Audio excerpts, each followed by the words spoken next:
Got two people. What's up, Dickie?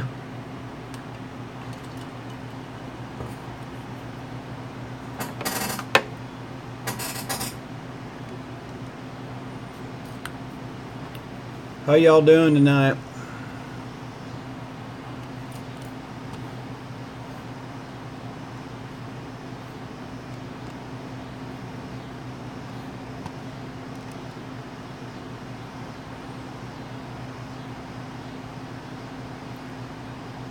How's it going, Matthew?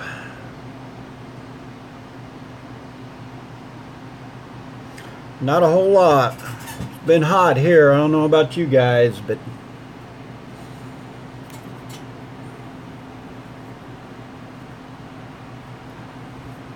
I am from Springdale, Arkansas. Where are you from? James? It's very humid here.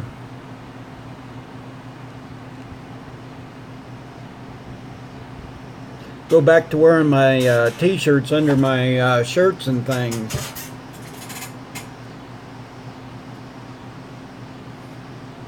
Long Island, New York.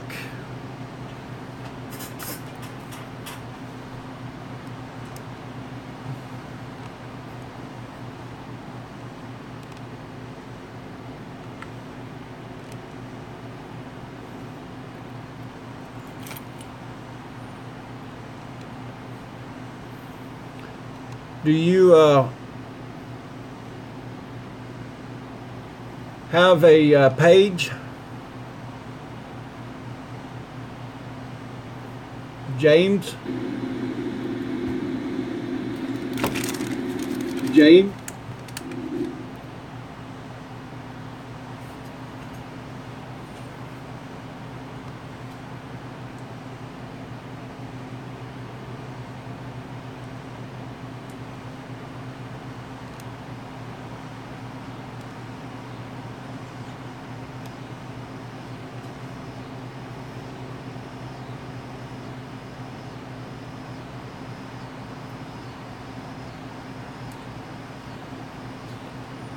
So how's everybody's week going?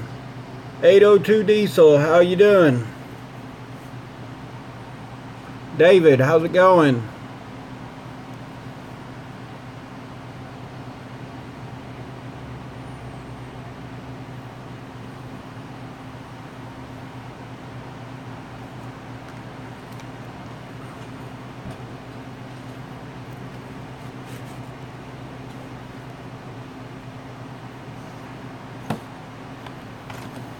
Getting ready to probably do a video on the Challenger. I got the stripes in today. I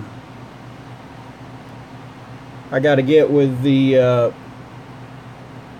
post office. I got another package and some stuff was supposed to come, and it was funny because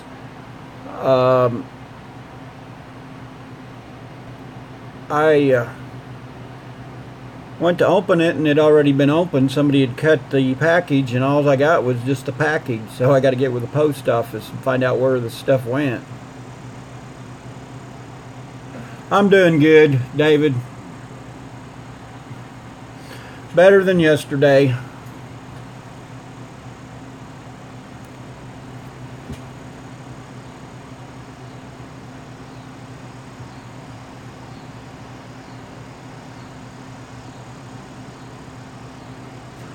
Custom paint on semis, cool.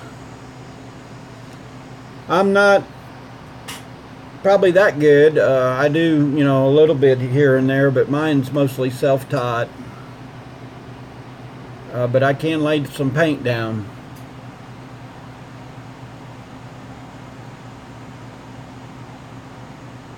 Yeah, and that's what I need to do. If you're above ground, you know, you need to thank your lucky stars, and we need to be thankful for what we have. It's just, you know, some days, some people and some things get to you, and probably shouldn't let it bother you, but, you know, I'm one of them that's very verbal about it, and I need to not be so, you know, take things too hard, I guess.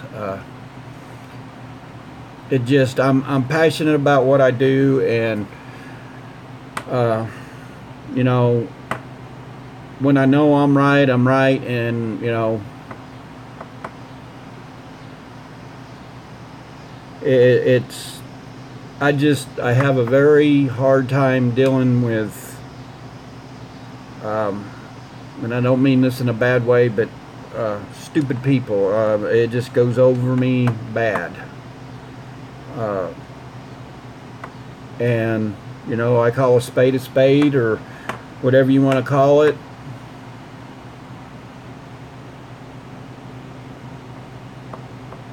Yeah. You know, it's, I don't know, I don't understand people that, you know, want stuff right now. It just amazes me. And, you know, you can't change, you know, when the parts get here, or when, you know, and, you know, they don't understand. You know, they think that, you know, they spend X amount of dollars and it should be here. But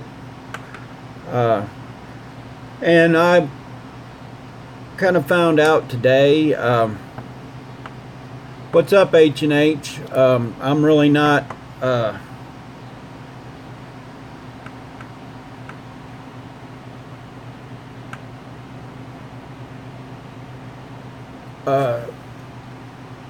I don't know, it kind of made me feel a little better. I talked to one of the guys at my I turned my keys in. The landlord wanted me to put them up in an area to where he could find them. He didn't want me to turn them into anybody, and he was in Fayetteville, which was, you know, about 30 minutes, and I told him I just couldn't do it today. I had errands to run. But make a long story short, I had pulled in there, and I noticed the business that was up on the front side of my complex, and it was a very big shop. It's probably, I would say, close to the size of the one Coldens works in. And I asked them, you know, where the window tint and the bed liner spray shop was, and they said, "Whoa, haven't you heard? The shop come in last month, just right after you moved out, and they went and found a smaller building, and they're no longer in this complex either." And it was one of the biggest. They done a lot of lifts. They done a lot of spraying bed liners. They done all the window tinting for all the complex around. And the young man, I guess, they just, you know, they said that the business is kind of slacked off for him, and he said most of his business as he's doing now is online business. He said that was what was paying the bills. It generated the business, like the bed step, like I was doing, window tinting and stuff. He said people just, there wasn't, you know, they weren't getting it done. So, you know, there's not always, that's why I say if you're in business, you really need to take into consideration, you know, is it going to be around, or is it something somebody needs? You know, if it's not something somebody needs, you know, they'll fix their lawnmower or their weed eater, small engine repair. They'll fix their cars and things, but they don't have to have, like what I'm doing, the custom stuff. Some of them can hire it out, and that's what people need to be aware of. That most people can bolt on a set of step rail. There's people that don't want to do it and they'll pay, and that's the whole problem. I think is in my area there was so many of us in a mile and a half. I think we were all just stepping all over one another, and that's part of business. But it kind of made me not so down and out, but I feel sorry for him because I know what he's probably going through, having to downsize, and he's still got all the month's overhead and stuff there to pay for, plus his new building that he had to move into. I'm a little bit more fortunate, I'm trying to catch up on everything, but it's still rough, guys.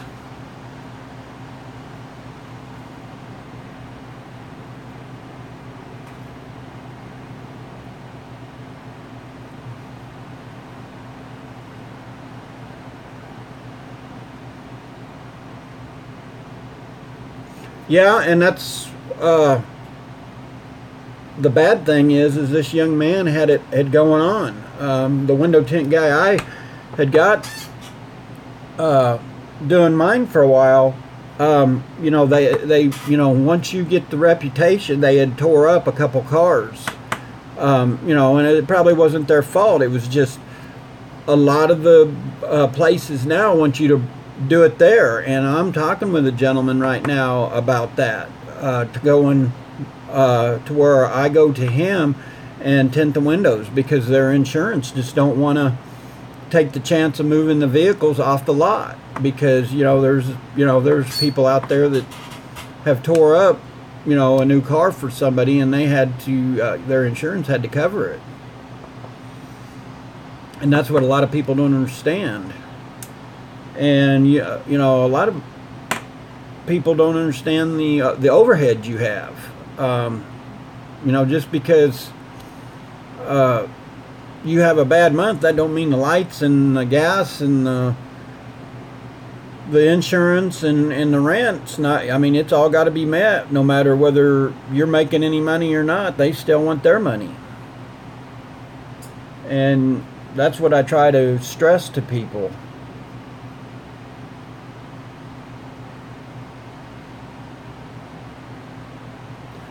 I had talked to a lady about it, and I done some research, and it was funny, and I could see why she had wanted me to tint her. And it's weird the way her bathroom is there was a full mirror across, or not a mirror but a window across, and then she had shower doors that was see-through. And the neighbors, she said, I want you to wait. She said, just kind of wait. She said, about this time every night. And she said, I kind of realized that, she said, I think he was a peeping Tom, but she said, I may just be paranoid. But you could see where he would walk by the window and look, and you could look right down into her bathroom. And, when his lights was on, you could see. And she had talked, she wanted me to either tint the shower doors or the windows, but I told her, I said I wasn't set up because it was a different style tint and stuff, but I give her a buddy that could do it because that's what he does.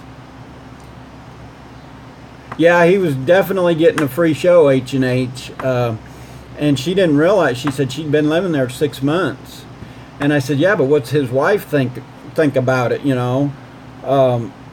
And she said, she probably never give it any thought. And I said, I'm sure he did. But no, I just...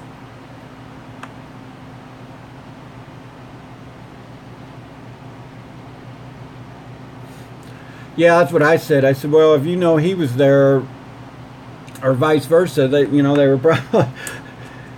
I don't know, that's too weird for me. But I don't know. It's just one of them things that sometimes you just don't know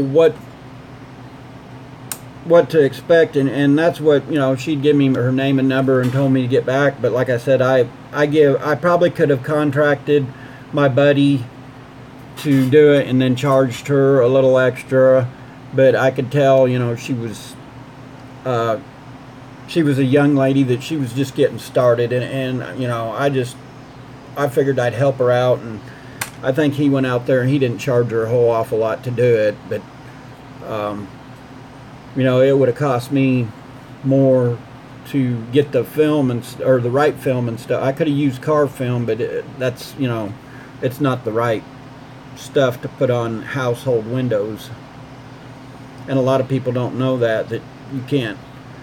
I've seen some people tint like a sliding door or something, and it busts, and that's because of your window tint will hold the heat, and it's not like some window tints, and I don't know enough about that part of it, but that's what he was telling me, that because I went with him one time on a house, and I asked him, I said, why did that break like that? And he said they used a cheaper car window film on it. And he said, especially it's a certain way the sun's facing, he said, man, that window will get so hot that, he said, that window tint ain't gonna let that. I guess the window has to expand and contract or something, I don't know, but it definitely charred the window. Luckily the tint was there enough that all he had to do is take it all out, and he had another guy come out and put the window in for him, and then he tinted it. And I said, well, why didn't you just tint it before he put it in there? And he said it'd get scratched or something. He said I'd end up going back and redoing it anyway. So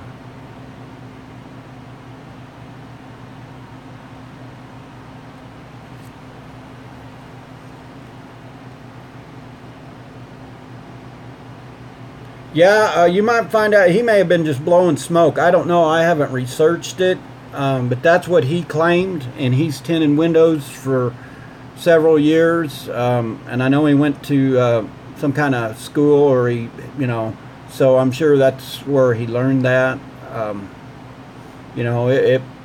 don't know. Like I said, I haven't researched it.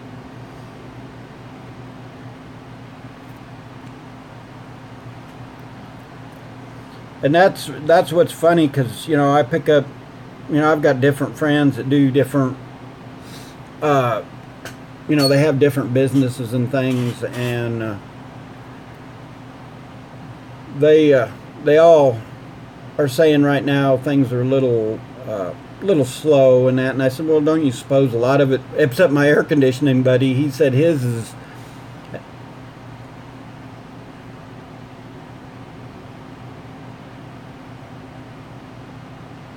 Well, and that's the whole thing. That's why I trusted him. But like I said, I don't know. I can't say one way or the other. I don't think he is the type that would blow smoke. But I had another guy say, "Oh, it don't matter." So, and I did have a guy approach me in a restaurant that he wanted the restaurant windows, and I sent him a estimate, and I think he just thought that he was going to get something for nothing, and I told him, by the time I pay my window guy and that, it just,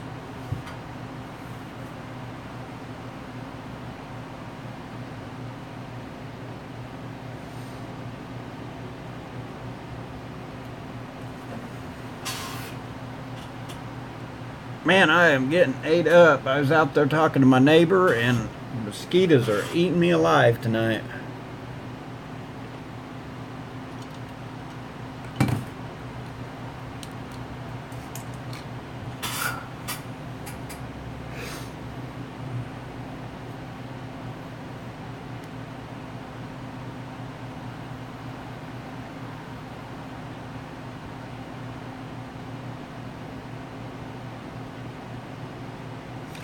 Yeah, but I don't know about some of you guys. I run the fan all the time. Summer, winter, it don't matter. Our fans in our house are going all the time, and my poor mom she about freezes to death, and our house is only set at 77.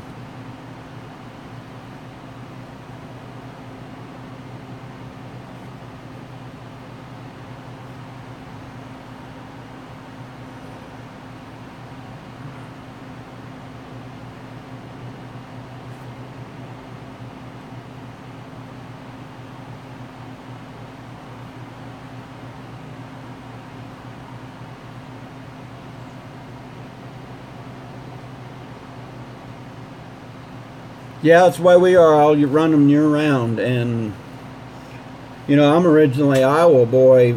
I lived there most of my life, and I had to get out of the cold. But sometimes I wonder. But this time of the year, the mosquitoes will just eat you up there, worse than we here in Arkansas. I'll take the heat over the mosquitoes and stuff up there. They are bad.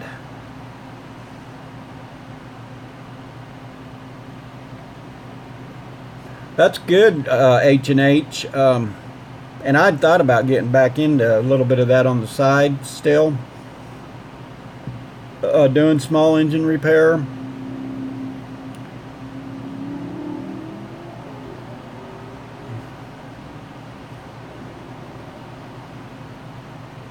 And now that I'm outside the city limits, there ain't a whole lot, I don't know what it is, but there was several of them in town. They shut down.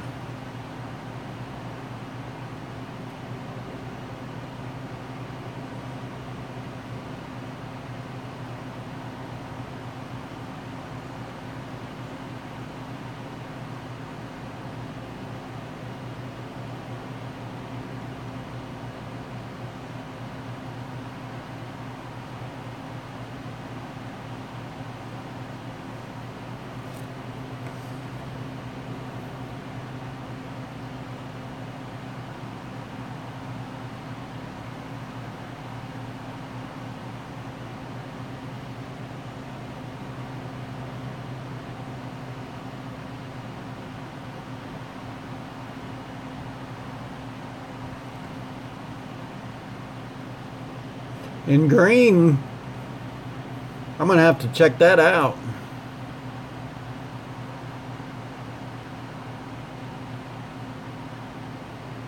What's up, Bill? Yeah, I don't know.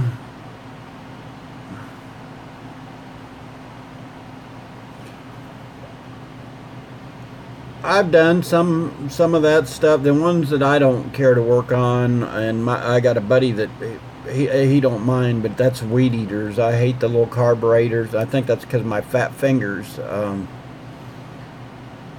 It's just one of them deals, and I like the what I'm doing now. But what's up, Top Wolf?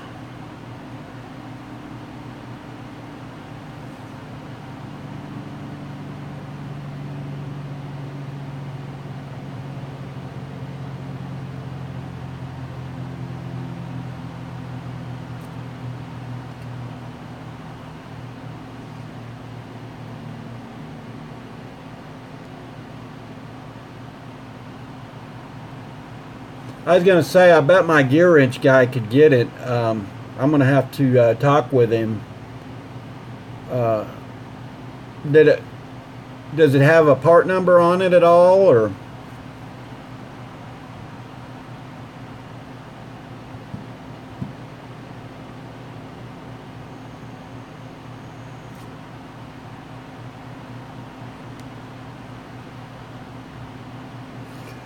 And I done a video this morning. I just haven't got it out there yet.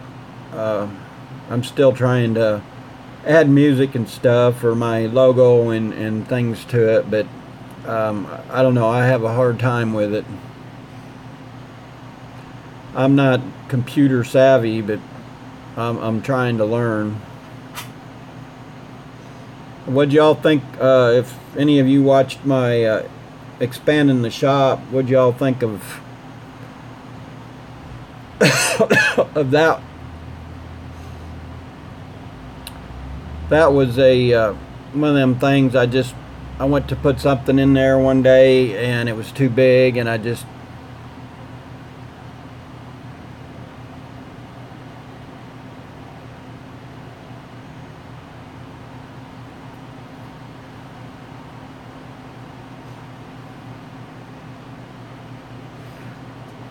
What's up, Oso?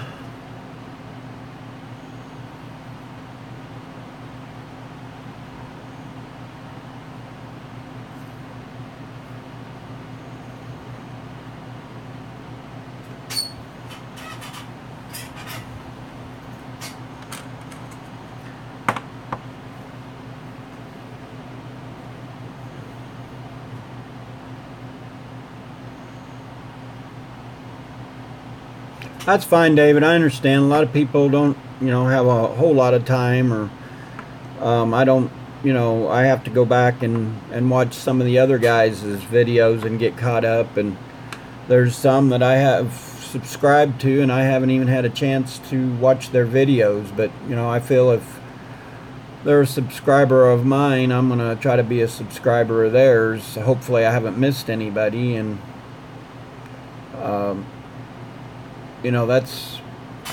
I just think that we all need to help support one another.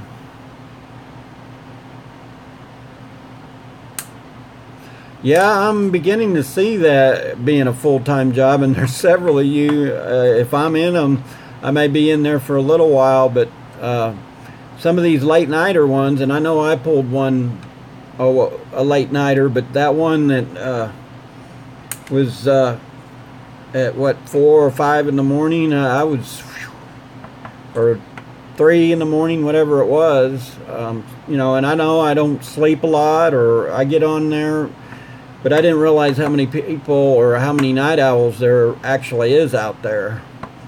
I never have been one to, 3-4 hours worth of sleep. I'm doing good.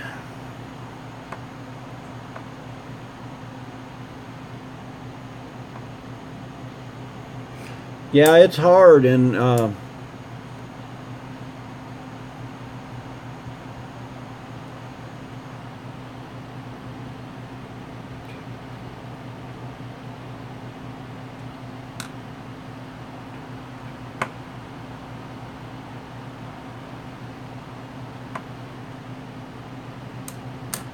what's up?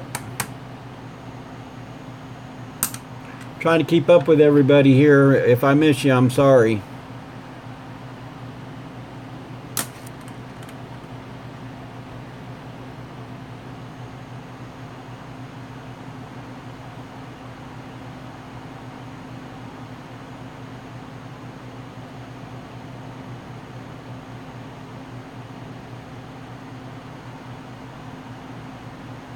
Drew, I'm not sure on that one.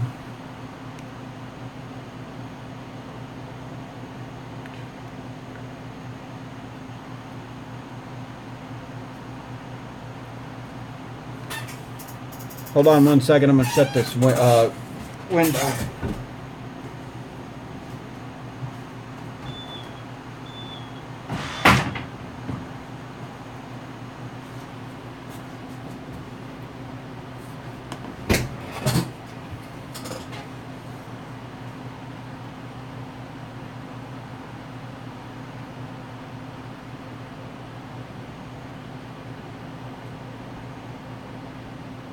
Thanks, Top Wolf.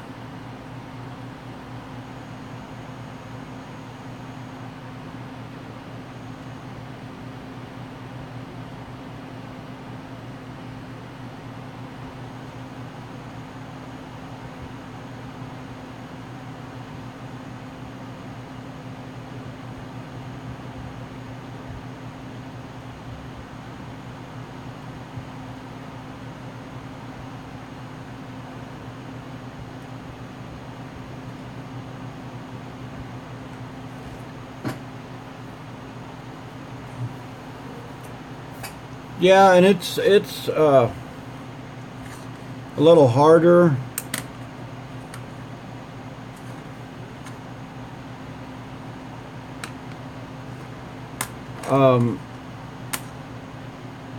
Especially some of the different hours different people work to catch some of these. And I thought about taking a third shift job to where,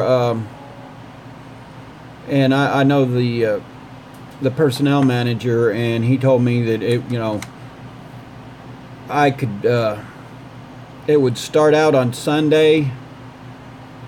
Their work week starts Sunday, and I think it's like 3 on, 3 off, or 4 on, 4 off. I don't remember, but it's from, I think he told me third shift was 7 to 7. I'm not sure. What's up, Justin? How's it going? Shoot, I wished I could get in bed by 11. Most of the time I'm in bed at 12 or 1, and I'm up by at least 5. And I may start doing working some late nights just here in the shop because of the heat.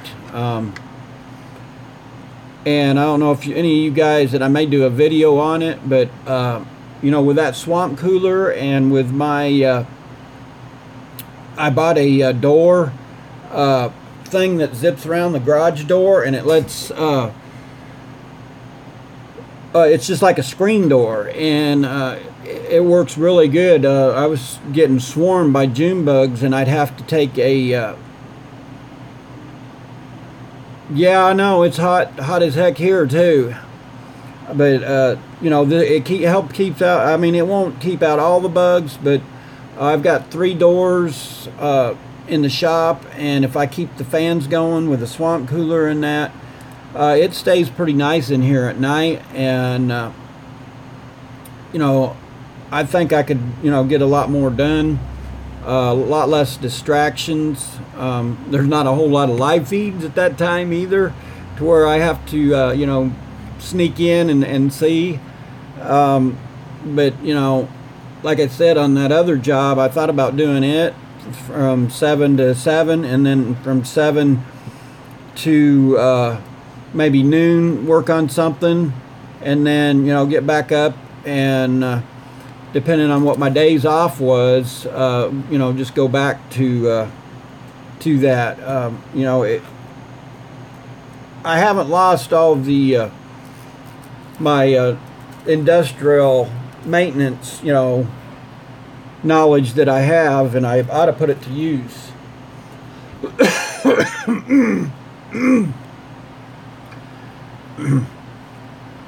And now, I had a guy ask me the other day, why. Well, at least I wouldn't have to worry about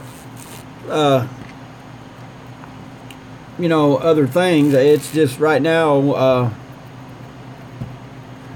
if you get a couple hours, worth of sleep or whatever, it's just, one of them things that you got to do what you got to do.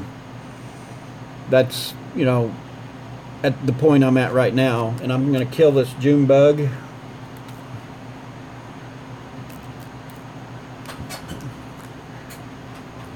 He's on my phone.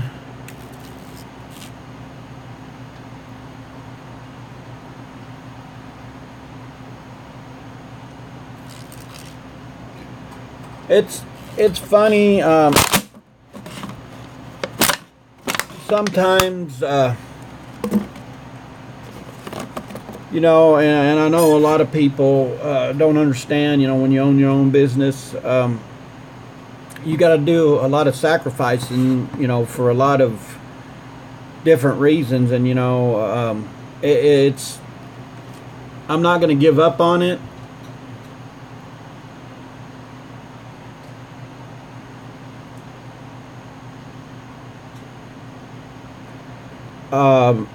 It's just one of them things. Thanks again, Top Wolf. That and I see why Jay don't look at these in or Auto Pro, because you get distracted and forget what you're.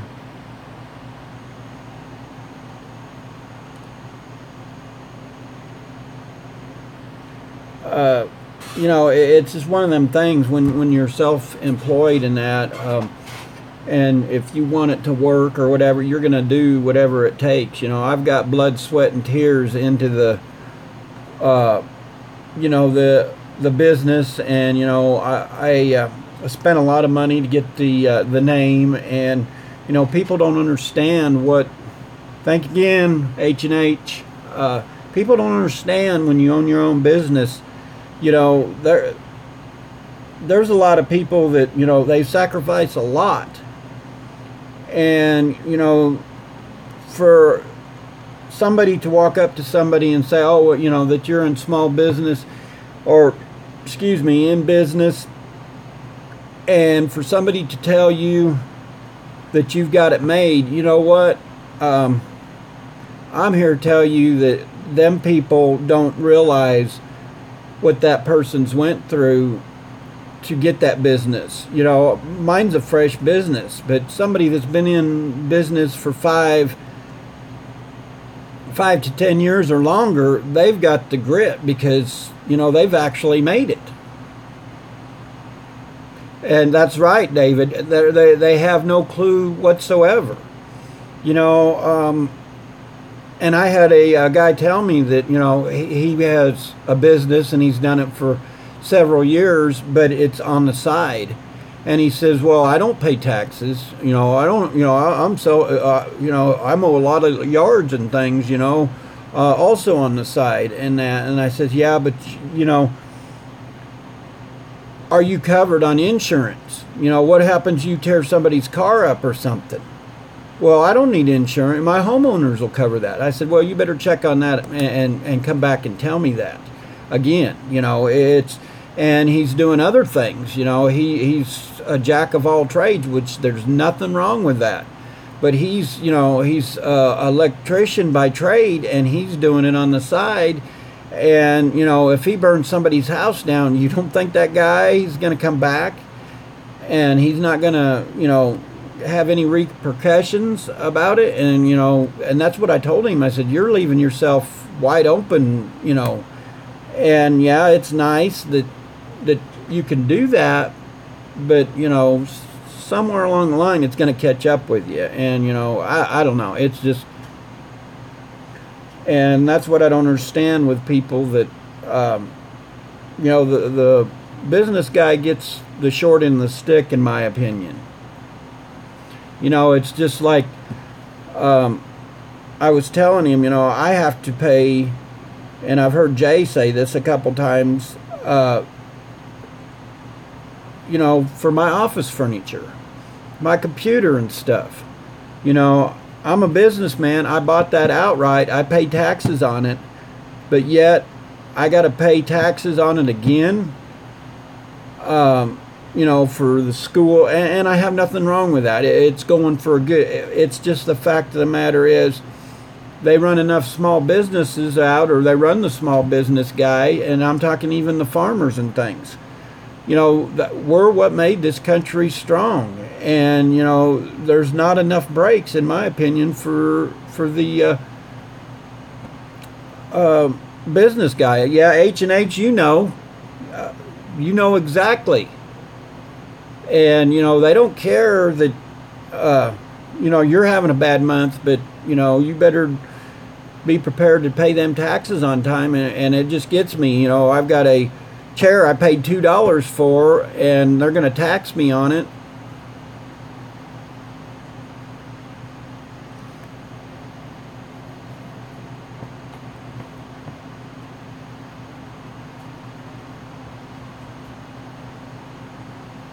Yeah, see, you have to have that fuel surcharge. You know, and that's what I told a guy the other day, wanted me to bring my tools out to his house. And he said, well, I'm willing to pay you and everything. And I said, well, I'm going to have to give you a fuel surcharge. I said, you know, what if I forget tools and I have to run all the way back to my shop? You know, you're an hour and a half away. Well, that's, you know, I have to drive my car to your place. I said, that's one way. I said, I'm going to have to drive this probably 2 to 3 days, depending on how long, you know, we have the car down. Yeah, you've got a great shop and everything. And he just wasn't understanding why, you know, I was, you know, I just, like I told him, I said, there's just no way I can do it. And I said, if something come up to where, you know, my mom needed something, I said, even when I was in town there, I can make it out to my house in 7 minutes. Well, and that's what he said. Well, ain't my tools as good as yours? And I wanted to tell him, well, no, but you know, that probably wasn't the right. You know, I just bit my lip,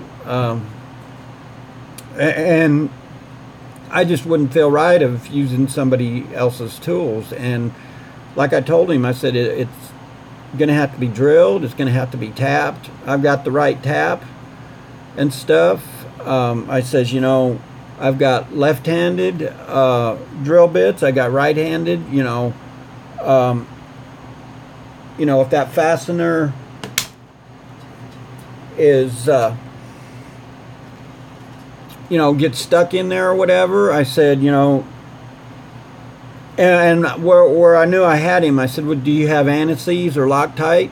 And he's like, well, what's that? And I'm like, but you know what you're doing.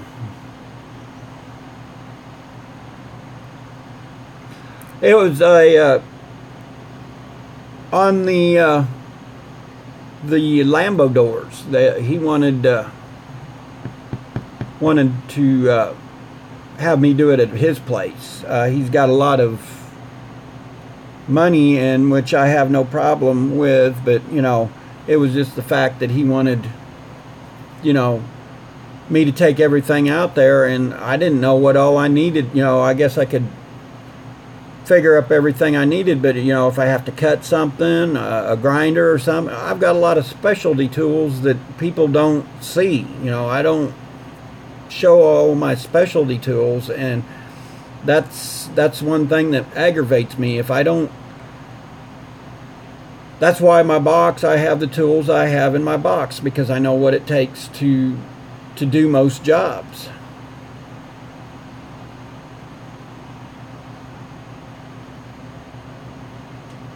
Oh yeah, and he well, it's just a bolt-on thing. And I almost handed him the deal and say, well, here you go. If it's bolt-on, you know, we're good, you know. I ordered the parts, you paid me, have at it. It's just one of them.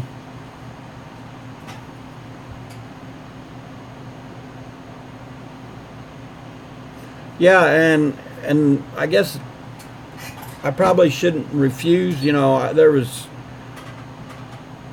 extra money in it, but I could see where that extra money would have been ate up in gas and stuff, because, you know, there's just something there that told me that, you know, to stay away.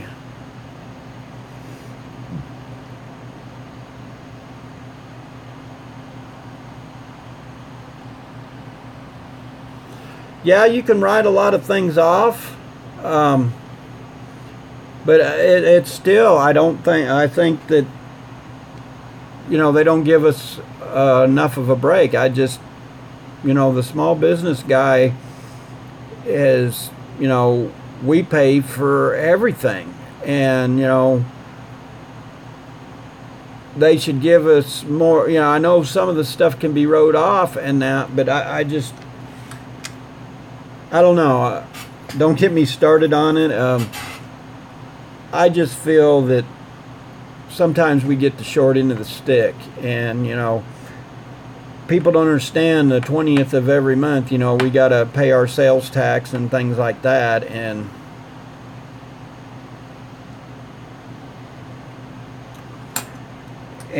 you know, that's when you got the 9-to-5 job. And I did 9-to-5 plus, you know, did this on the side for years. I just didn't do the hydro dipping part of it.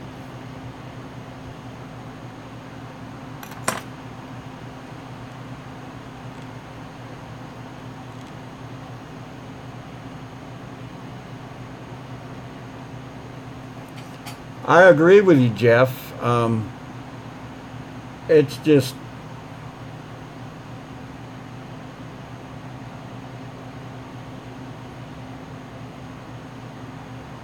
Well, and I think that's the part that bugs me the most is people don't, you're under stress.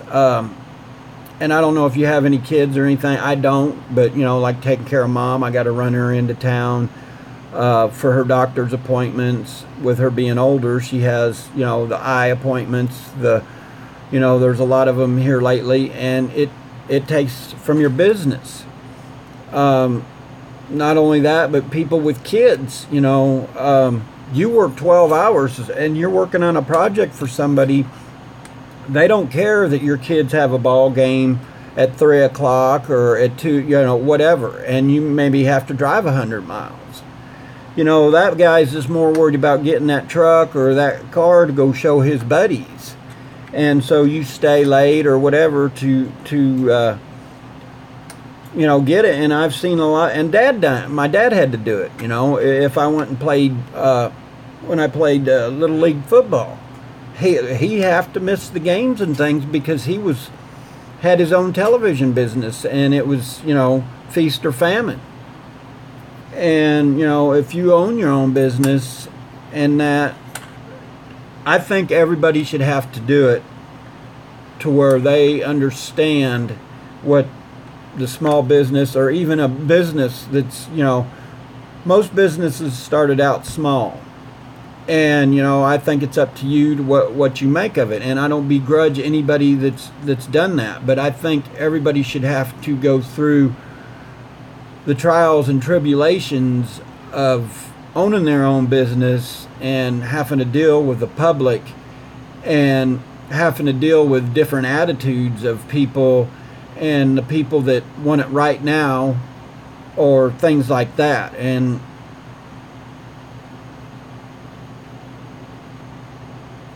it just amazes me on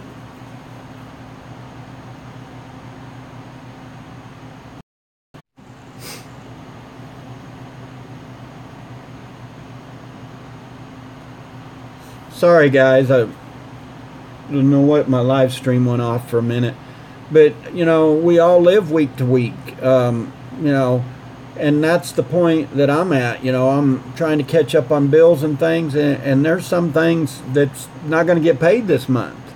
And, they're already, calling and wanting their money. And, they want to try to threaten you, right off the get-go. And I like, you're just going to have to work with me. If not, you can come get the item. I don't, in my opinion, it don't really matter to me.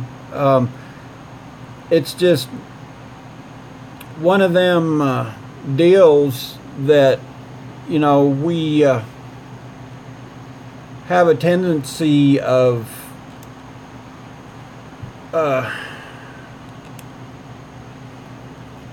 I don't know, it just aggravates me that. And I'll give you, for instance, and I probably shouldn't use this analogy, but I had a gentleman start a business the same time I did, and I just see him do things that are dishonest. He's going by the guidelines, but I just don't think that he's doing things the way I would do it, or what I call the Christian way. I would just be, some of the things that he's pulled, I wouldn't do. But yet he's succeeding in business and people's eating it up, and he's doing very well for himself. And I'm not going to stake my reputation or my I don't understand how somebody that gives their heart and soul into something, and you put your like I did, I put my retirement and everything on the line to achieve it, and I really don't feel that I've failed. It's just I'm having to regroup. But yet again, somebody like that started out with just a little bit, and he's doing well, and he's he's kicking butt and taking names.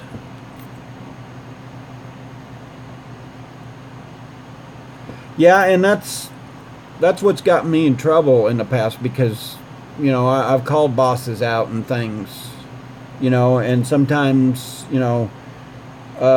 especially when they're writing the check, I have the opportunity to keep my mouth shut, but I choose not to. And you guys all know me by now well enough that I'm very opinionated, and I try to not, as I got older, I try not to be, I try to be a little more tactful. I used to just be blunt and to the point, and I've learned that sometimes it's better to be seen and not heard.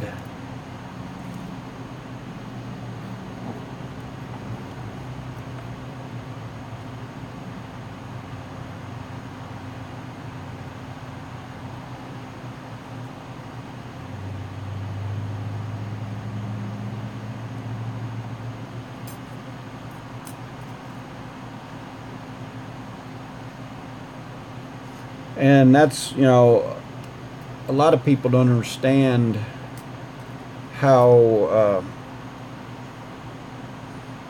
they think the small business guy that, you've got to, and some of them do good from the start, but I can see why they tell you,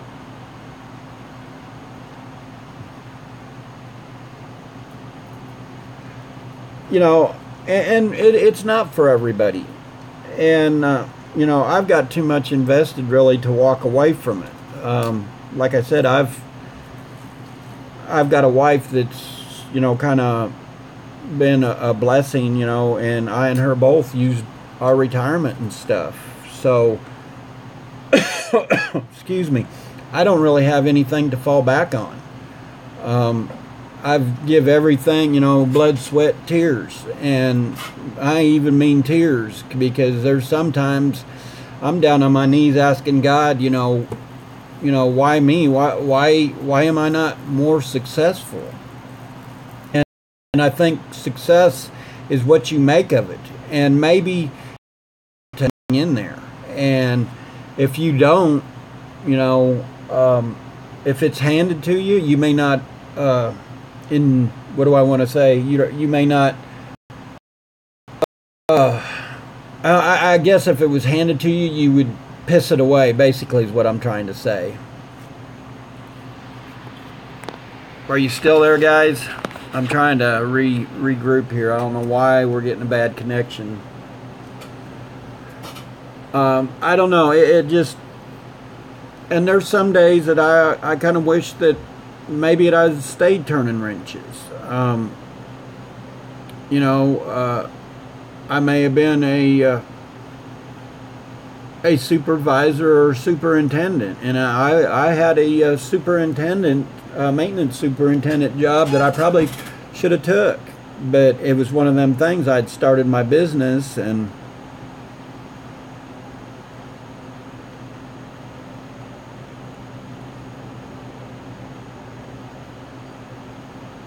that's the thing, Jeff. You've got to have faith in yourself, and you're going to have people tell you you're not going to make it. You're going to have people, and some of them is going to be family members. They're going to hurt your feelings. They're going to, they don't care what they tell you, because they don't. And I shouldn't say this that way, but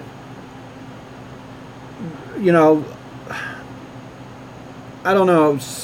I just think they think they're helping you, but the negative part of it, I think they wish deep down inside they would have took the chance.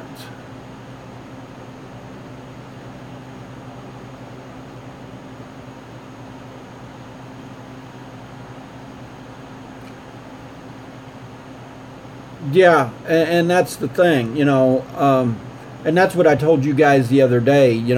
I'll be glad to pay a plumber the money that they get, because the other day I just didn't have the money. I've always had the money to pay somebody to come do something, and our toilet in our house had backed up, and it was just one of them things that, you know, it wasn't there. And I had to pull the commode and that, pull it up out, and, you know, much as I love my mom to death, I think she'd been putting paper towels down in there. Well, of course, it got stuck in the turn. Well, I had one of them dills snakes that you stick down in there, and it wouldn't budge it. So, you know, and I called a plumber and I talked with him, and, you know, it was just, I had to do it myself. And I got me a pair of rubber gloves, and I reached my hand down in the shit and stuff, and excuse the terminology, and I had to pull out, you know, what was clogging it, and then I run the snake down through there 4 or 5 times, and then I run water through the line, and it finally broke loose. And I'm on septic. And it was just one of them things that, you know, I see why they get the money they get. And you know, people are always, I hear them, I've got a friend that's a plumber, and they're like, oh, well, you're just out. Man, he earns every dime he gets. You know, he's hot in the hot-ass sun. He's, you know, he has to go in and dig. He's told me some horror stories.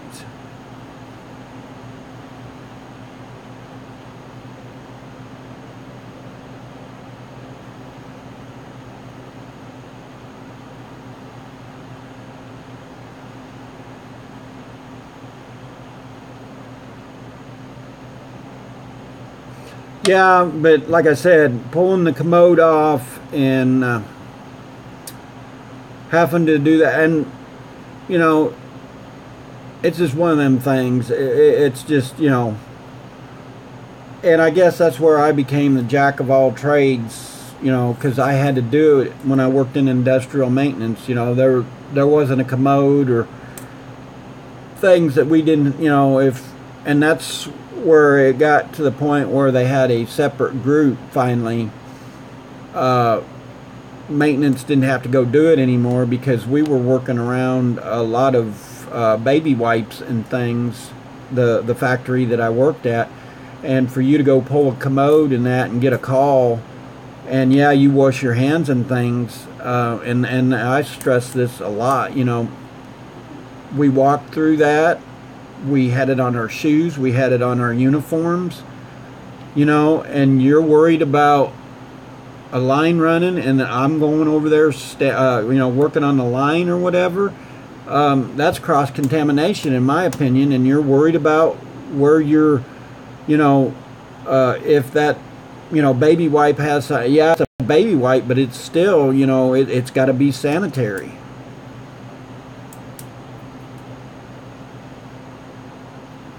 That's right, David, and I'd be glad to pay him. I don't have a problem, you know, when I have it, but, you know, and I know, you know, I've got a lot of different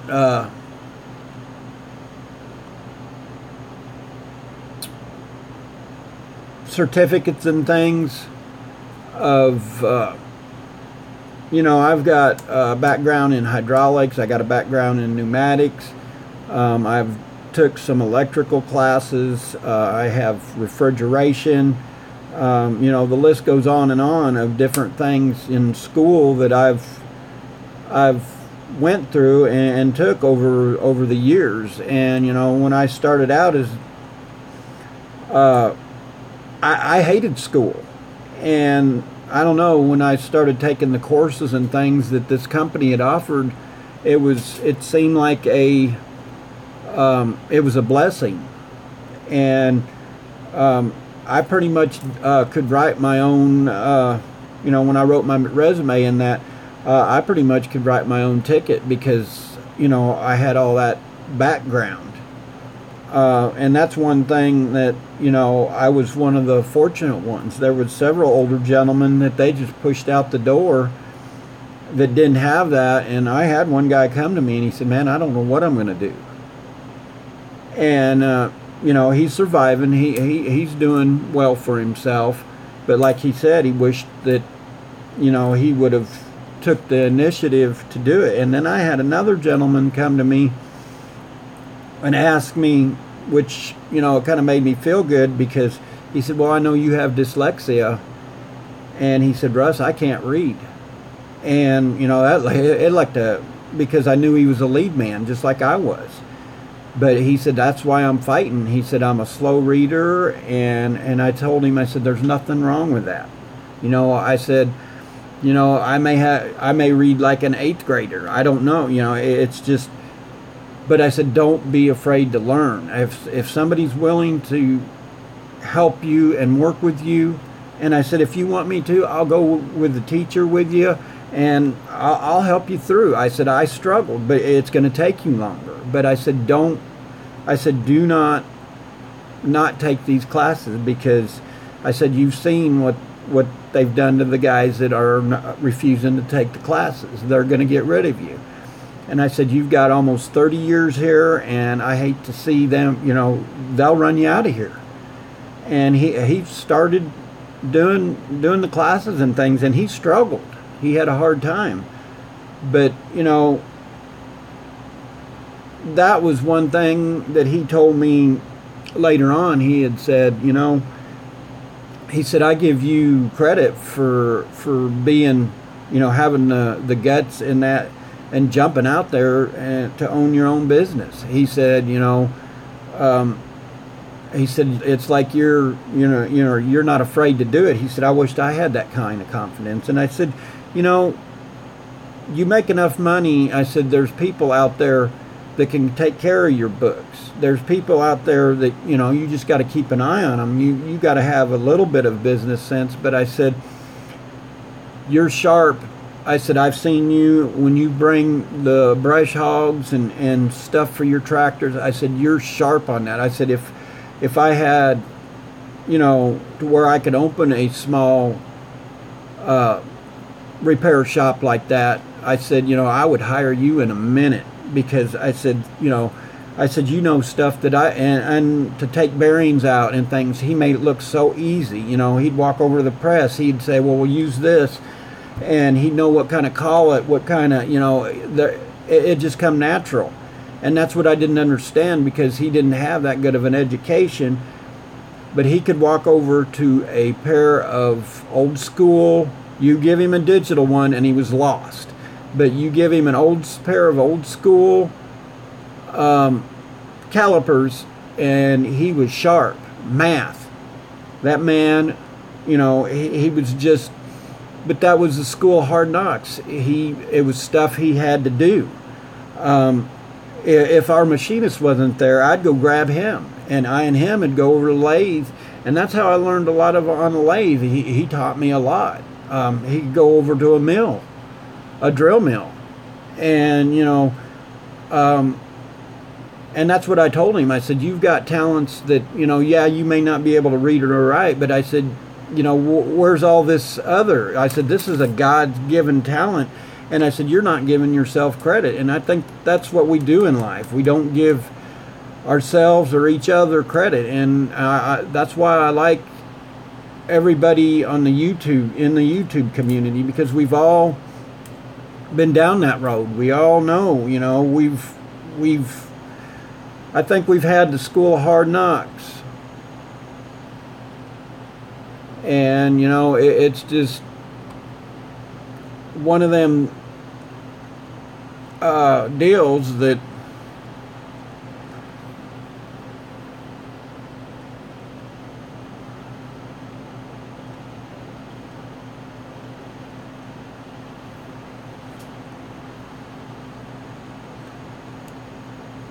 I'm trying to catch up on these.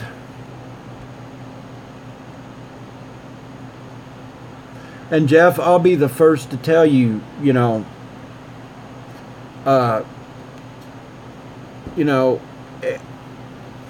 beat myself up more than anybody ever thought about. You know, I'm my world's worst critic, as my wife tells me. And, you know, she sometimes she's amazed, because she'll be like, well, where'd you learn how to do that? And I said, it's just, you know, I guess it's a gift. And she tells me that too, that I have the gift to gab. And it's just one of them deals that, you know, I've always been pretty good talking with people, but I just never, to get in front of people and talk, you know, I was scared to death. I had to do it with the business. It was one of them things that I had to force myself into doing it. And, you know, and that's why I try to tell, you know, some of the younger, I have, you know, a couple young guys that, one in particular that's a window tint guy that, he just, I think he's got everything going on.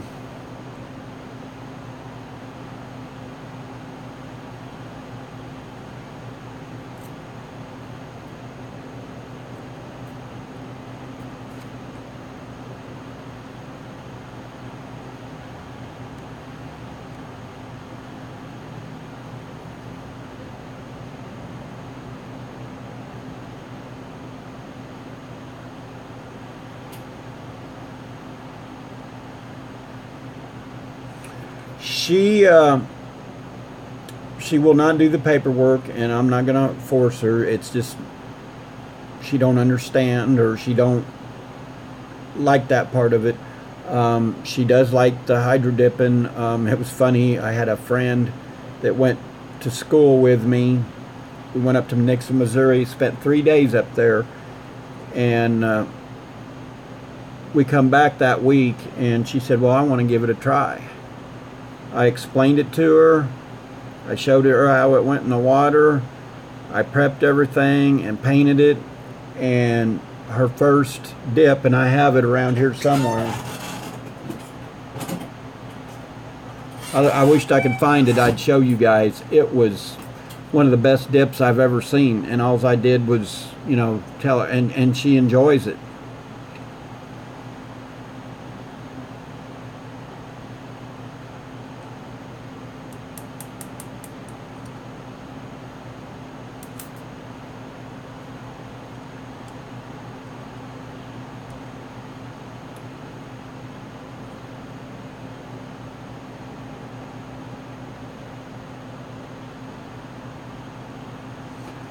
Yeah, Jeff, I agree. You know, and that's what I had to, I think it was, you know, the first, I'm in my third year of business, and that's what I started doing, was just being honest with people, and I would tell them up front.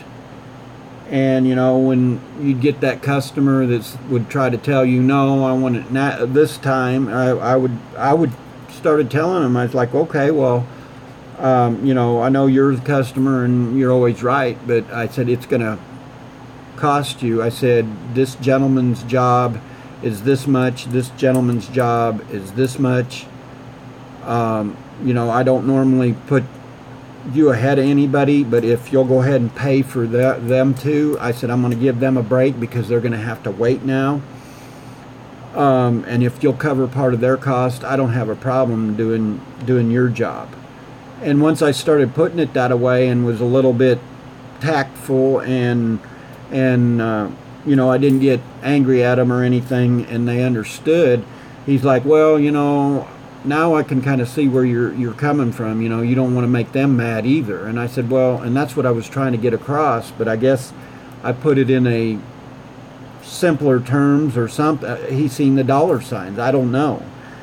And he was good with it, and he was one of my best customers. But when he come in, he was just, it was his way or else. And, you know, I just don't work that way. I don't care how much, you know, I may go broke, but, you know, I'm going to stick to my guns of how much, you know, it don't matter how much money you throw at me. You know, if you were first, then I'm going to do your stuff first. Now, if I get an opportunity in between the other two jobs and I can fit yours in real quick, I don't have a problem. But I'm not going to just, you know, And there was a couple times that I did that. I worked late nights, but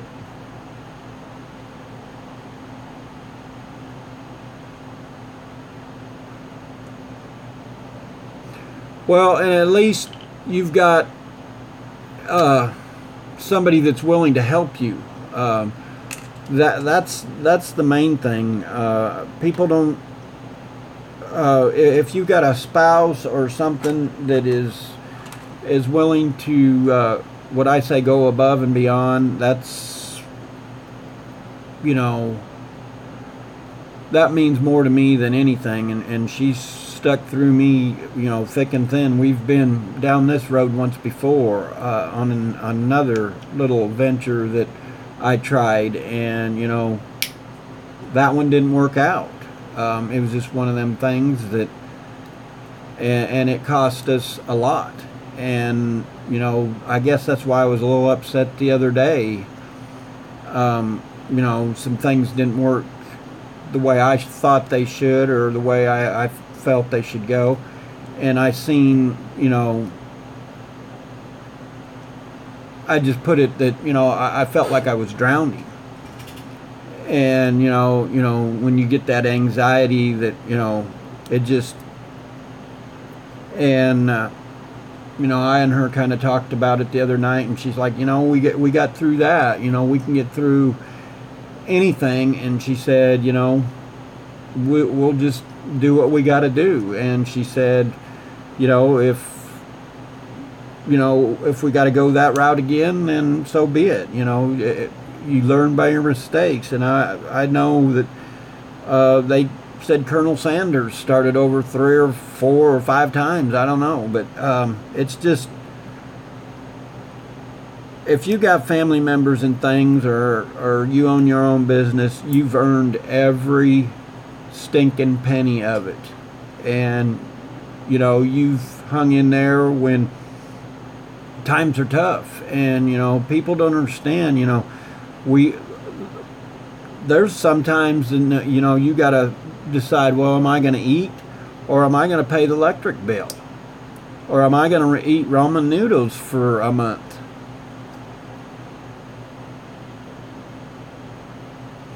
Yeah, life is better, and that's what I had to tell myself, because I had a friend that told me that he had a better half, that when he owned his business, that he'd walk in the door and he said he didn't know, sometimes he'd have to throw his hat in and see, you know, which way it landed, because he said she would just, you know, pick a fight or whatever. And, you know, at least I'm thankful for, you know, what I've got.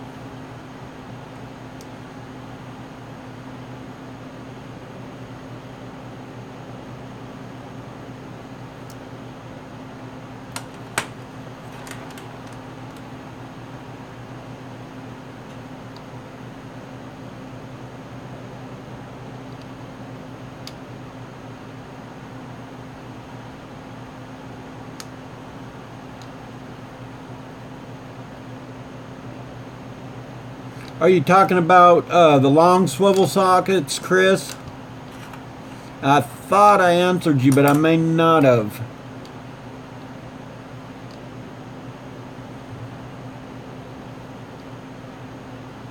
Let me reread this, make sure I'm getting this right.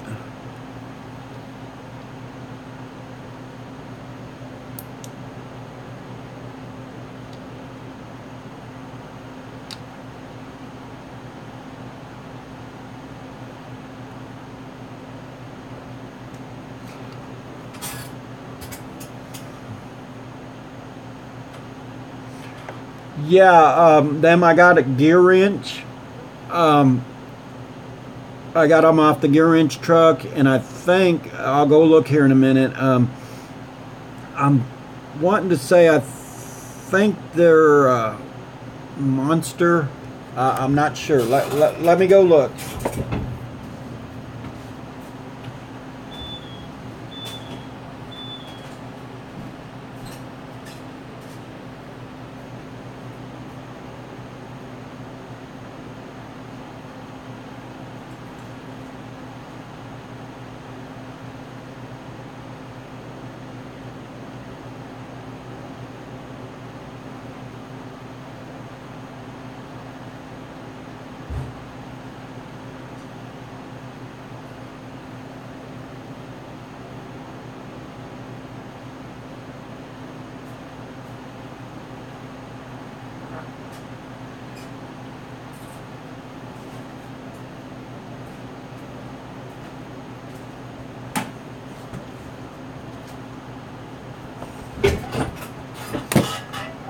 Is this the one?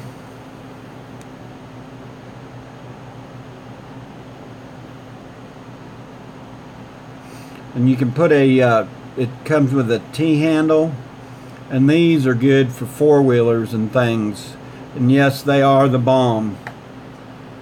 This is a 9mm. Monster makes these. You can get them off probably either a Cornwell, I'm thinking, or the Gear Wrench truck. But yeah, these are definitely, if you work on four-wheelers or motorcycles or anything like that, these are handy.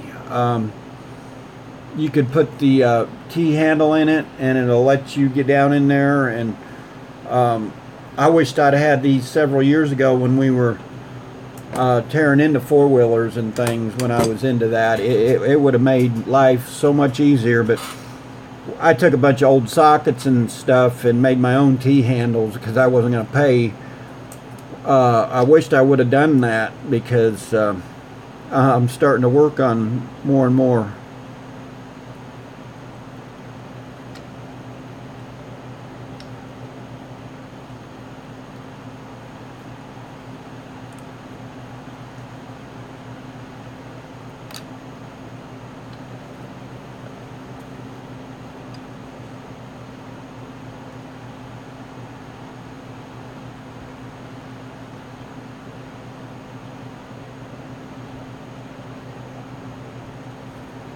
So what, Ethan, what are your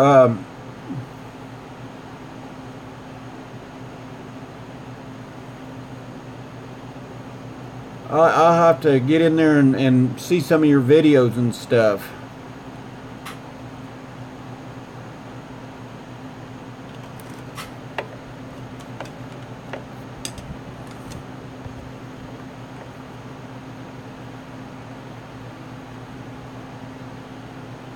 And I looked, and if they don't or whatever, get back with me, or I can give you Scott Anderson, my Gear Wrench guy, and I'm sure he'd be more than happy to give you the part number so you could get it. Just, you know, tell him. And if you watch one of my videos on the Gear Wrench truck, I think I put Scott Anderson's cell number and everything, and just tell him I sent you, and he'd be more than happy.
Yeah, Chris, if you want, you can go to my Facebook page and just, you know, friend request me, and maybe we can do it that way, you know, and I'll work with you on that.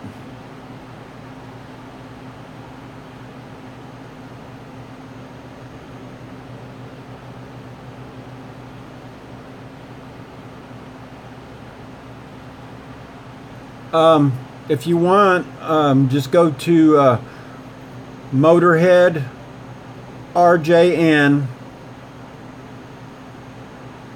at gmail.com, and that's my email address, or one of my email addresses.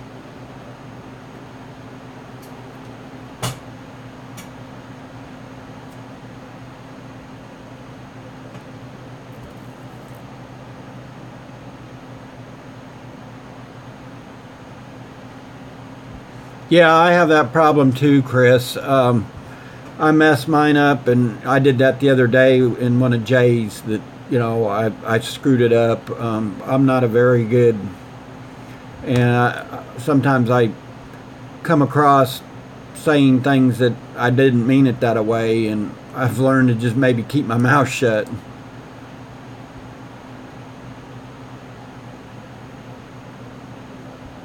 Yeah, and if you didn't get it, just go to my Facebook account, and I will, I'll work with you that way through Messenger or whatever. I'll make sure. I swore, and I apologize if I didn't get back with you on it or whatever. I've had several people ask me about these. I'm going to tell you right now, they're very pricey, and I know the black one, they have a all black version of this, and I kind of wished I'd have got it. What I liked about them is I think it came with an extension, but I don't think it had the T-handle part, and they were a little bit cheaper.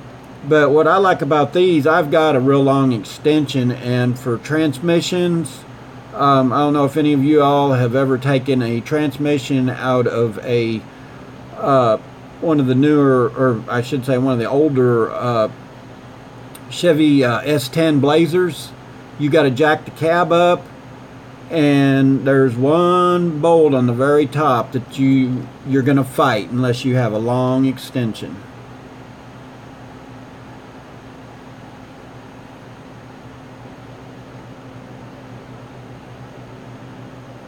That's fine. I'll work with you. I'd like to.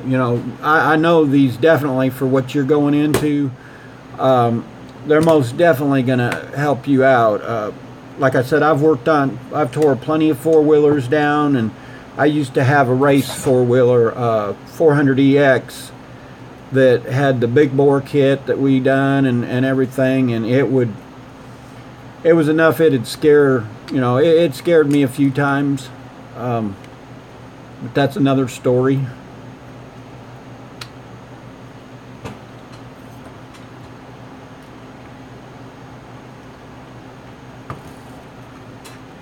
And maybe that's what I need to get into. And I thought about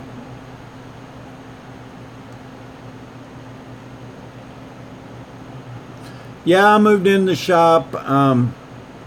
Right now I'm kind of cleaning, and if I quit expanding, and I ended up making my paint booth a little bigger. But overall, it's just getting it organized and doing projects in between.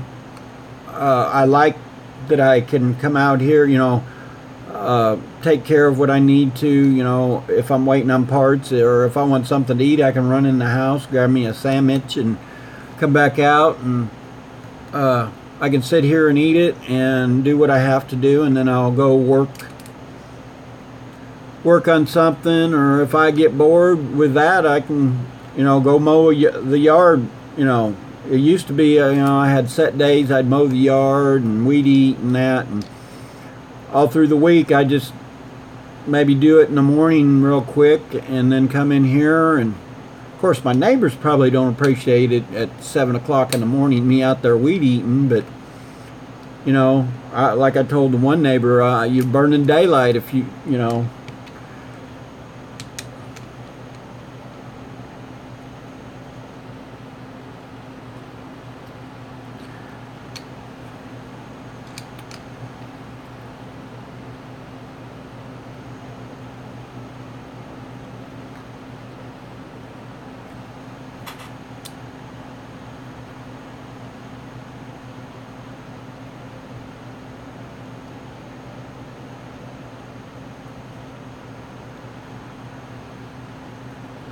Well, and that's, Chevy, that's, I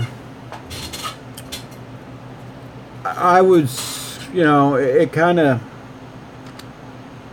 it wasn't depressing me, it made me feel,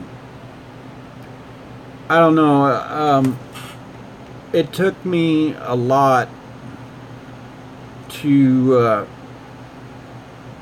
take that step to get into that building and things.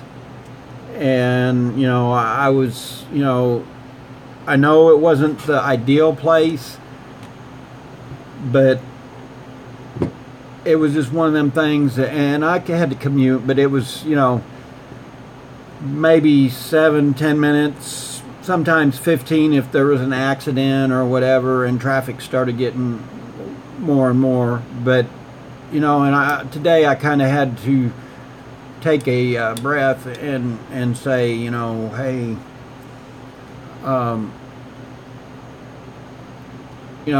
I seen a bigger business than I did. They downsized. So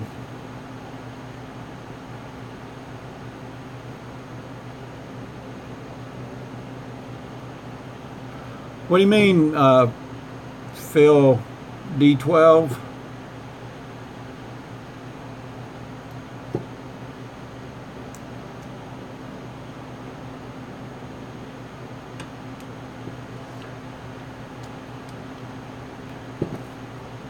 I think Colton's Customs went live here. There's 4 of y'all in here, I noticed, but that's fine. I'll 5 of you. Just make sure you hit the like button.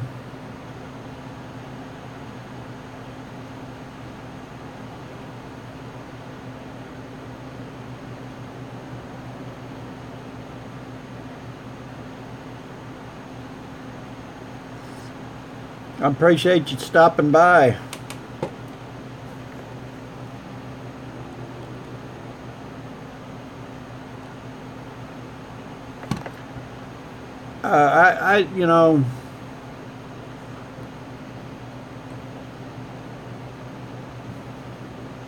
Is that bully dog?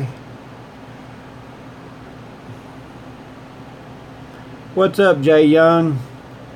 Good to see you. Hopefully you got my message the other day.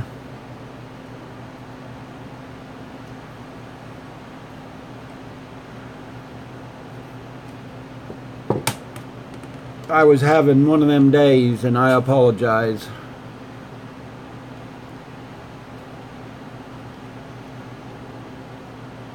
I'm trying to get my bulldog to come in here to me, but she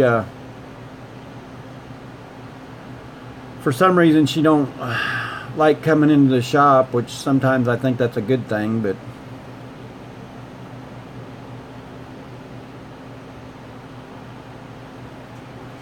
yeah, but I was kind of out of line. I felt after I said it, it was just, I was blowing off steam. But you know how I have a tendency to get and then I go back and think about it and I'm like, wow, what a total butthead. Yeah, and that Chevy, I think everybody, if they want to do business, do business, but the only thing I can tell you is think before you leap, because you're going to have a lot of challenges, and it don't matter. And like I said, I done one this morning. I was having trouble getting it to download and stuff. I done it off of my, I bought me a camera for my computer, and it's just one of them deals where I don't know. I think everybody needs to go in business and try it for themselves. And I see a dog lurking in the shadows. Hold on.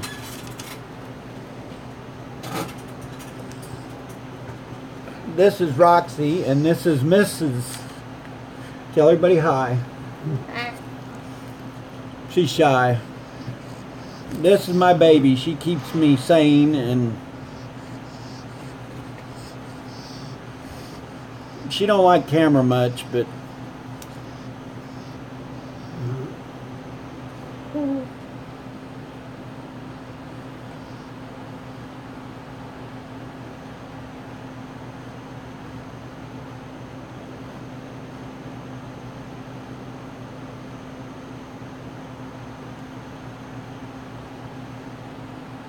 I have a custom shop that I do a lot of hydro dipping and stripes, anything you can imagine to do to a car. I usually do it. I'm thinking about regrouping and going back to the old school stuff. Plus, you know, I may get a third shift job or something, and you know, it's just one of them things. You know, you got to regroup, and things are starting to pick back up a little, but you know, it's one of them things. You got to do what you got to do to survive, and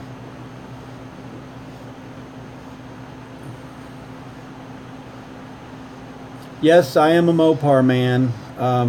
You need to go check out some of my videos. That's my calling card, my business card, as I like to say. I got, if you'll notice, the Joker behind me, Harley Quinn. We've done it up. We've won a lot of trophies and things with it. You know, we're in a club, Mopar Club. It's one of the biggest ones around Northwest Arkansas. It's just, you know, we have a lot of fun with it. This year we just haven't been able to do a lot. But yes, I am a Mopar man.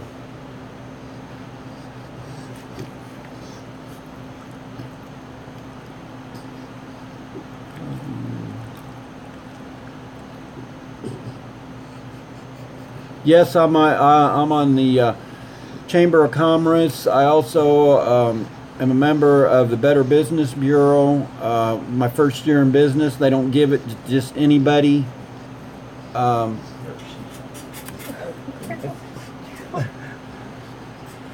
Sorry, you got her. Oh, fatso.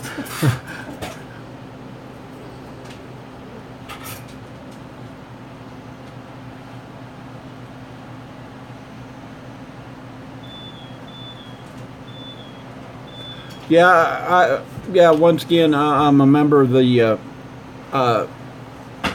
Better Business Bureau and Chamber, and my Springdale Chamber of Commerce. If any of y'all get a chance, go watch my videos. And I can tell you from experience, it started out very small, and we've got one of the fastest growing Chamber of Commerce around. They're willing to help you out. And you know, they do what they can to help you, and even when I was in town and the fire marshal and things come in to do my building, you know, I and him kind of got to talking, and he hated to see me leave. You know, it was one of them deals that he was like, how soon are you moving out of here? And I told him, and he said, man, we hate to see you go. You know, he said, he said, you know, I notice right now it's not clean, but he said, usually when we come in, you've got one of the cleanest buildings, and we only find maybe one thing, and most of the time they'd tell me, if you'll fix it in a couple days, I could call him up, and he'd come out, and he'd go ahead and sign off on it. I mean, that's... Oh, I'm going to have to take Blue Wrench away from you. If you think Mopar sucks, that ain't right, man.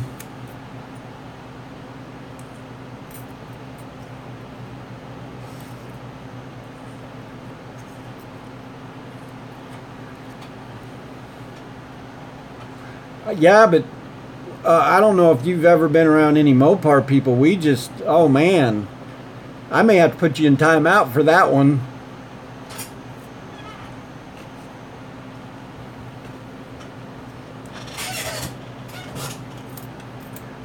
I can't believe you'd say something like that. That's blasphemy.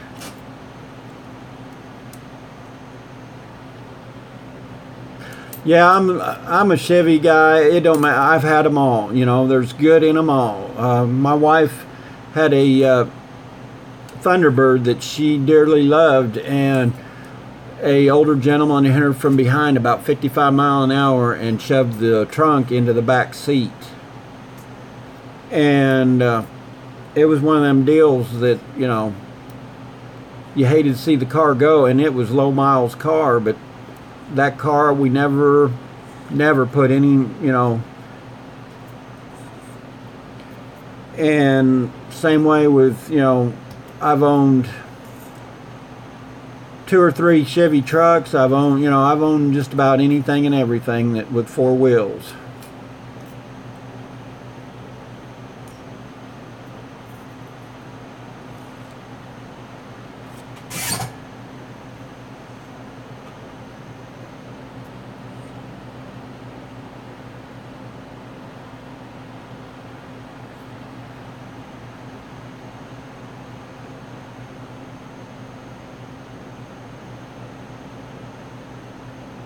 Well, and I've done that, Phil. That's what generated a lot of my business. You know, I've built this business for, you know, for somebody that didn't know a whole lot about business and stuff. And it may have been, I think Jeff said it too, or I misread that. Anyway, and I see why these people don't read these, because you get just distracted. Now, where was I? You know, the car shows and things, and I think that's why my business has dropped off this year, is because I hit every car show and I was taking home trophies, and I'm not bragging or boasting or anything like that, but every car show I'd go to, or every car or any car that I did, sorry about that, guys. That's all right, Drew. You know, every car show and things that I went to, my car would either take a first place trophy or in the top 10. And usually if somebody beat me out, it was a member of my club, which I had not a problem. But there was a lot of second place trophies. I know, as Ricky Bobby, if you finish second, you're last or whatever. That's just a good movie. I'm sorry. I don't know. It's one of them deals. I need to get back into that, because like I said, when I was going to the car shows, I was putting myself out there. I'd have my shirt on, my company shirt. Yeah, that's what I'm talking about, Drew. You know, it's just one of them things that you got to promote your business, and you're your own best salesman. You know, I've paid people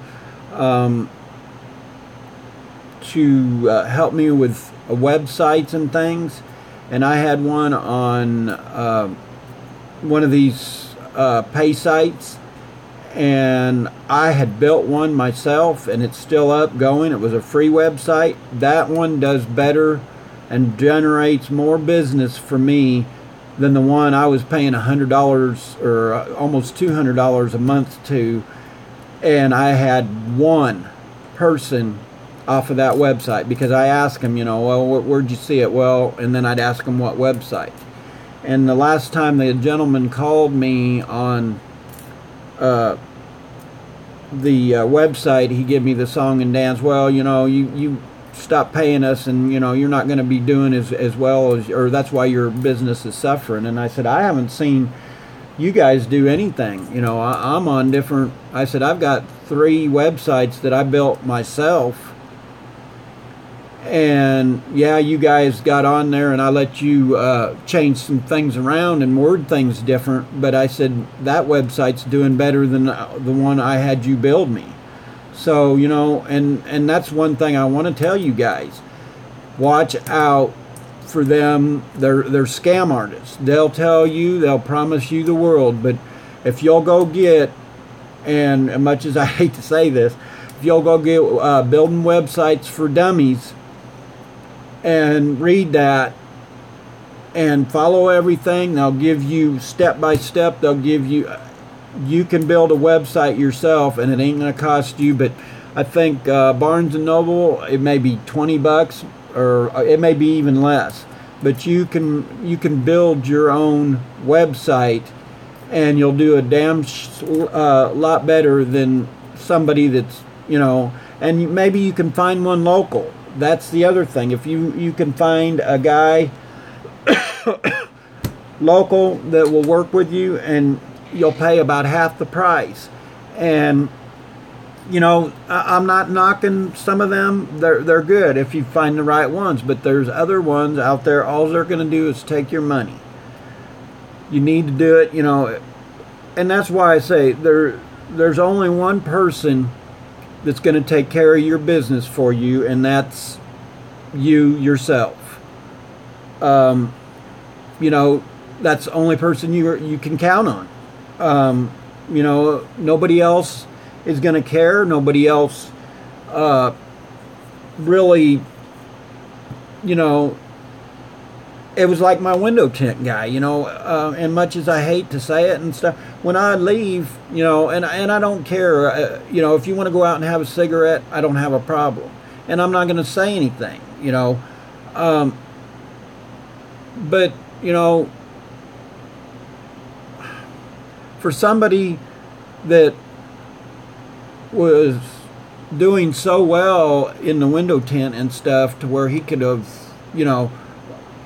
I was paying him dang good, and if he would have wanted to, I had car dealers set up that we could have had 3 and 4 cars a day, and he would have been knocking down some good money. And that's all I ever heard him bitch, or he would come to me and want me to loan him some money. And there was a couple times there I told him, I don't have it. Hey Colton, sorry I was hopefully I didn't interrupt your, how's it going? I'm just talking business. Sorry guys, I got sidetracked, but I don't know, when you own your own business, you're the only one that's going to take care of it, and you can't rely on anybody else, because you'll see it go down. It's just, they don't care because they're just there for a paycheck. And, it amazes me. I would have loved to, and I thought about going, and I wished I would have now. The young man that had the custom shop up there, I mean, they had 4 bays. They had the window tint. They had the bed liners.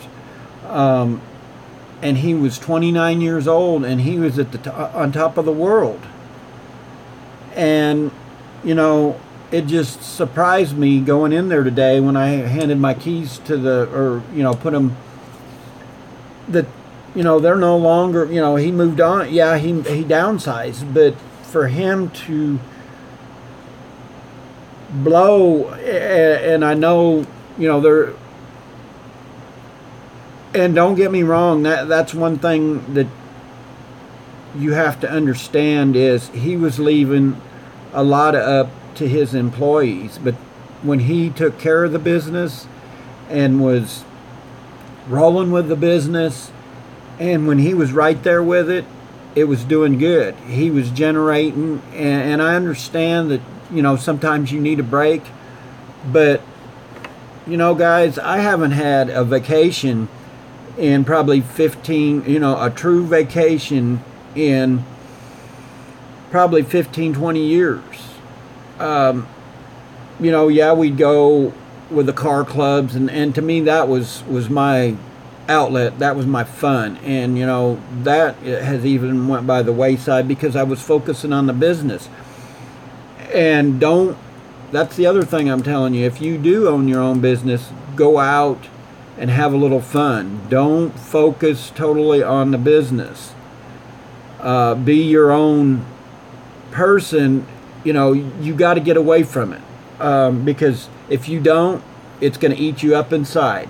And I think that's because I put all my friends, I was focused so much on the business, and I was going to make it work or else, that I've pissed off, and excuse the terminology, but I've pissed off some friends, and a couple of them, I don't feel was true friends because, they come in the shop wanting something for nothing, or they wanted, and I caught one of them one night. I'd give him a key, and I just happened to go over there, and one night he was in the shop, and he was using the shop, using my tool. Luckily, my box was locked, but my other box, they had, and he had the audacity to ask me for the keys for the good, and I was like, no. And I waited about a month, and then I went and told him, I need my key back. And the look on his face was, was priceless. And he don't come around no more. He don't, we used to text back and forth, and I thought he was a good friend. And that's what I'm saying. Don't get to the point to where you lose track of. I mean, you've got to have some fun, but watch the people around you. Don't think that that your friend. I mean, you just gotta be smart about the people that you put around you. They're not going to run that business like you would. It's like anything. For 3 years, like I said, I have focused on this business, and I was going to make it work or else. And it slapped me in the face one day driving home from the shop. And it was shortly after, my dad had passed.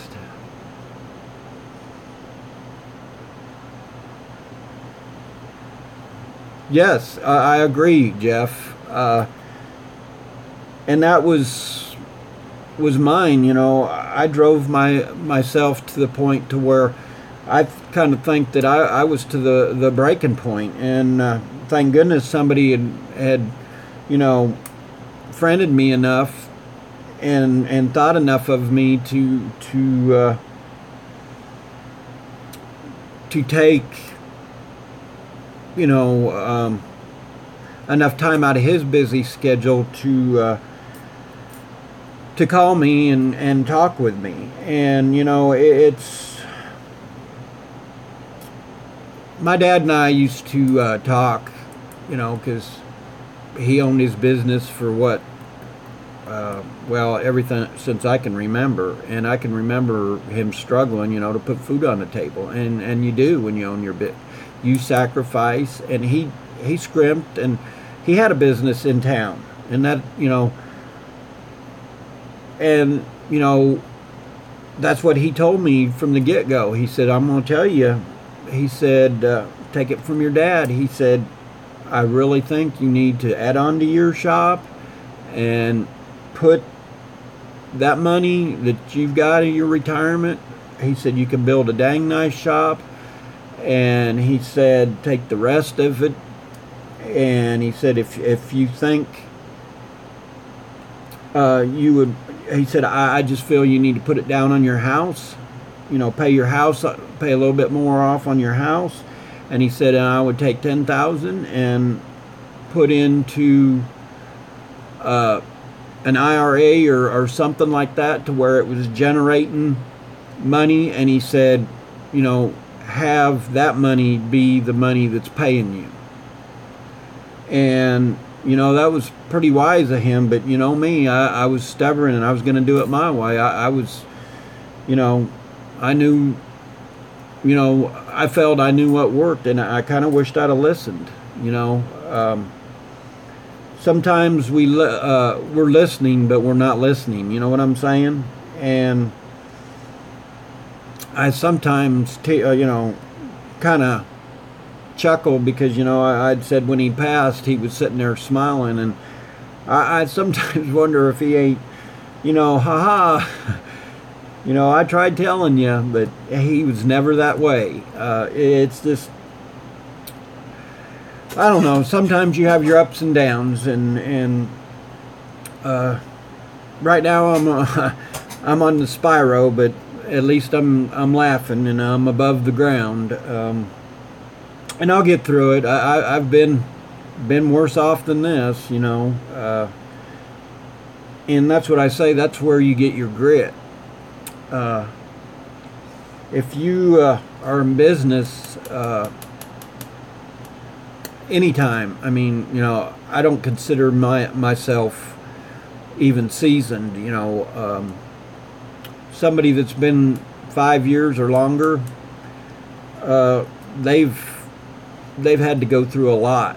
They've had a lot of ups and they've had a lot of downs.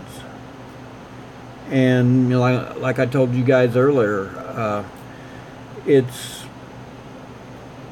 there's times that if you're doing very well, you need to put some money back. But if you got family that's there and little ones, spend time with them, because that's go to their ball games. Don't sacrifice to the point to where they're going to resent you. You got to be able to burn the candle at both ends. You got to be able to be that business guy with that business hat, and no matter whether you work 12 hours and you come home and your wife tells you, hey, Billy's got a game this Saturday, and we've got to go, we got to drive 100 miles. There's just people that I respect in that aspect, to where I've seen it. I've seen, the friend that's a plumber. I've seen him do a house and, work long hours, 7, 8 o'clock, and he'd be right out there playing softball and stuff with his boy. And I should say his twin boys, and then he had a little baby girl they had on top of it. And, he managed to do his business, plumbing business, plus he had started his own subdivision around the time we had the market, or just before the housing market crashed, and he made a lot of money there. But he will tell you too, if you asked him today, he said, I wished I'd have spent a little more time with my boys. He said, I've got one that, he said he turned out just like me, and he said, I got the other one. He said, I don't know. And I said, he'll come around. You can't beat yourself up about it.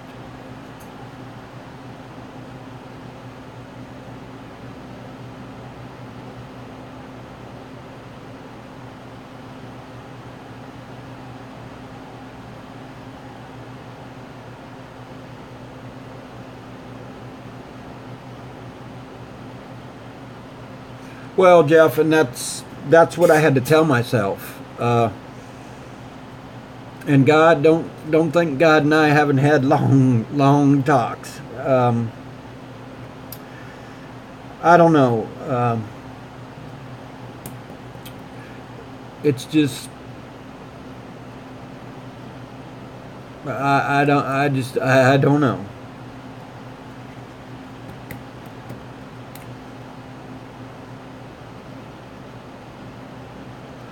I sometimes, God ain't gonna put nothing in your way that you ain't gonna handle.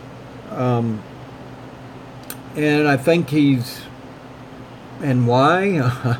I don't know. I think he's building me for bigger and better things. I think I should say he's molding me. I've always felt that.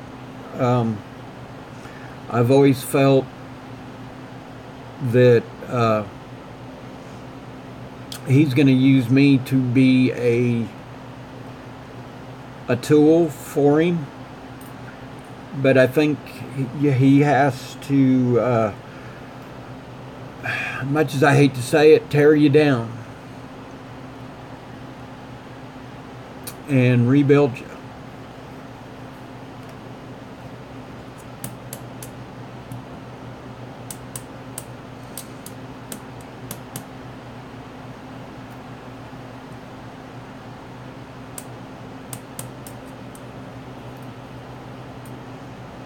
But I agree with you 100%, Jeff.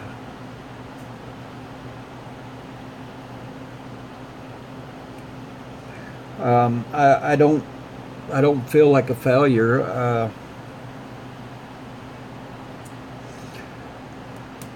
It's just sometimes it's hard, you know. Uh,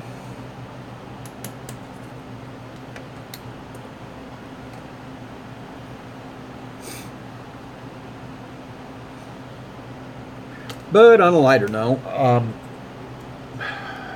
I don't know if I done this in one of my videos or whatever, but and I don't know if any of you watch Auto Pro, Chuck from Auto Pro Interiors.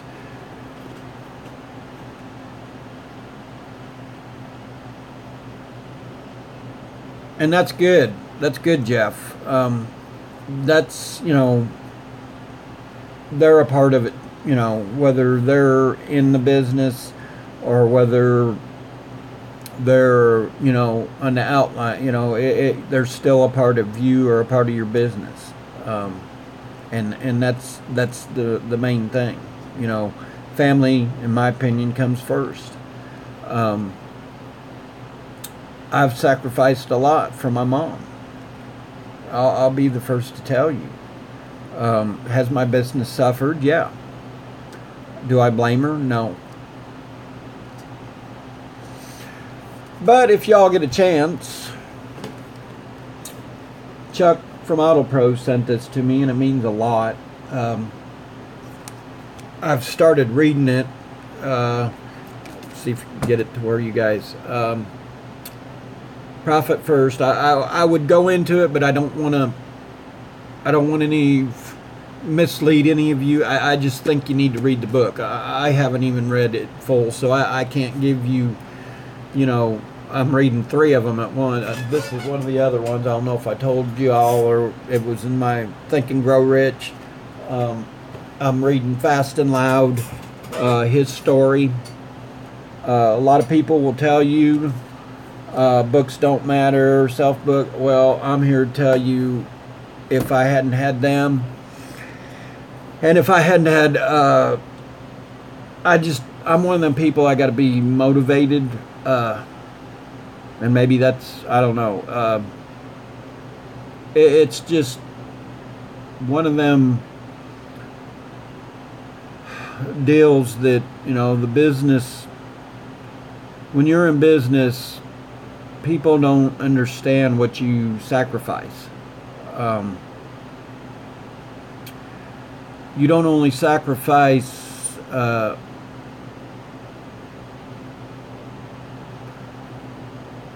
you sacrifice a lot. I mean,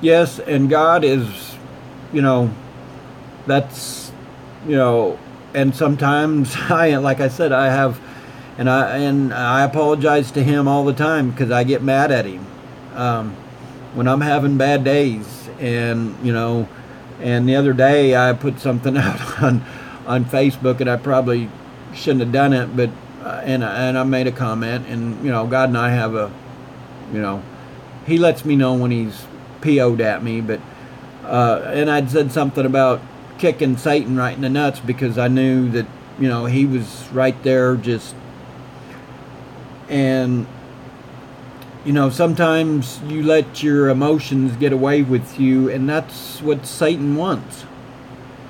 And you know, it's hard. I have always been one that, you know, I've worked my tail off for everything that I've got. I haven't, you know, nobody's give anything to me. I've earned everything I've got. I've had people tell me that not to this dang feed. I've had people not to go in business for myself.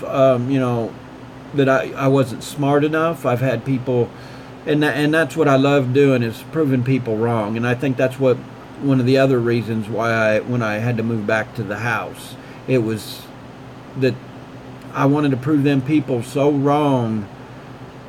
And I'll show you. And maybe that was, maybe I shouldn't have thought that way. Maybe God was trying to tell me, hey, I got a different plan for you, and that's, you're wanting material things, and I'll be the first to admit that, I've got a nice truck, I've got a nice house,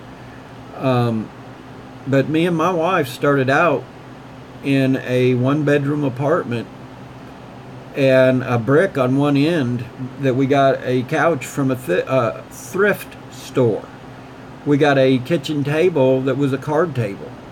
And I went and bought some rolling chairs, and we just put a deal, and nobody ever said anything. She decorated it up nice. So I know what it is to start out with nothing. When I moved out of the house, I was 17 years old, and Mom and Dad was furious with me.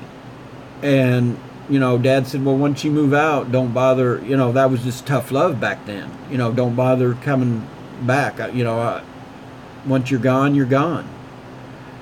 And, I thought I had the tiger by the tail, and I made a few mistakes even then.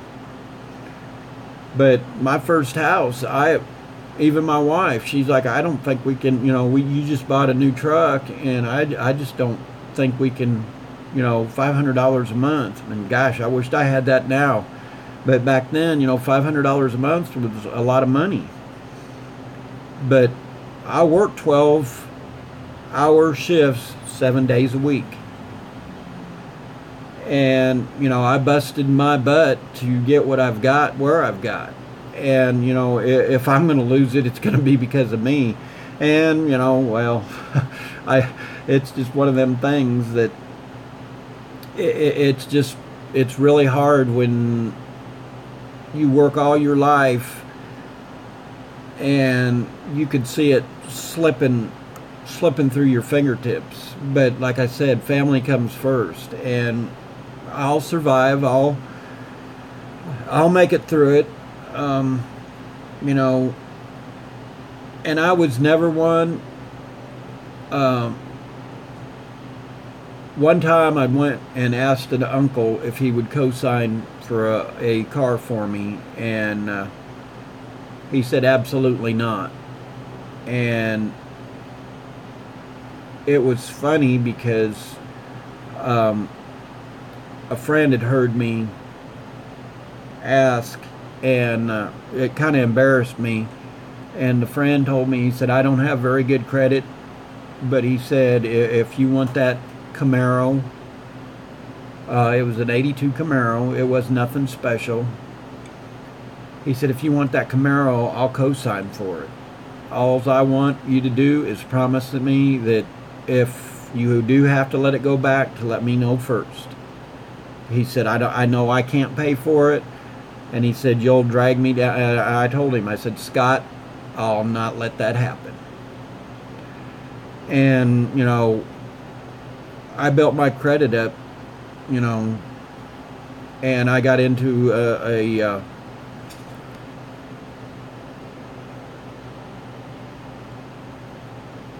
well, and that's just it. That's what I had to tell myself, Jeff. I just lost a buddy that had stage 4 cancer. I talked to him one day. The next day, his wife said it had already went to his brain. I missed out, and we just put him in the ground last Saturday. And the pastor said a lot of things, and we don't always listen, like I said, and the pastor said some things that kind of hit close to home. And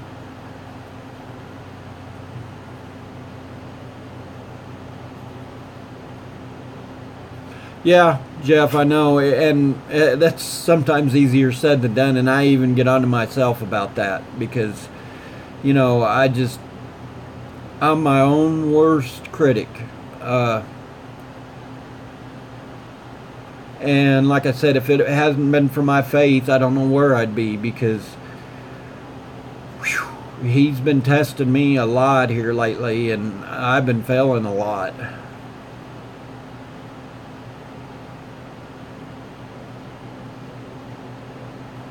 Yeah, and that's what I had to do the other day because I was just so disgusted with a person, and I was counting, it was almost $1,000.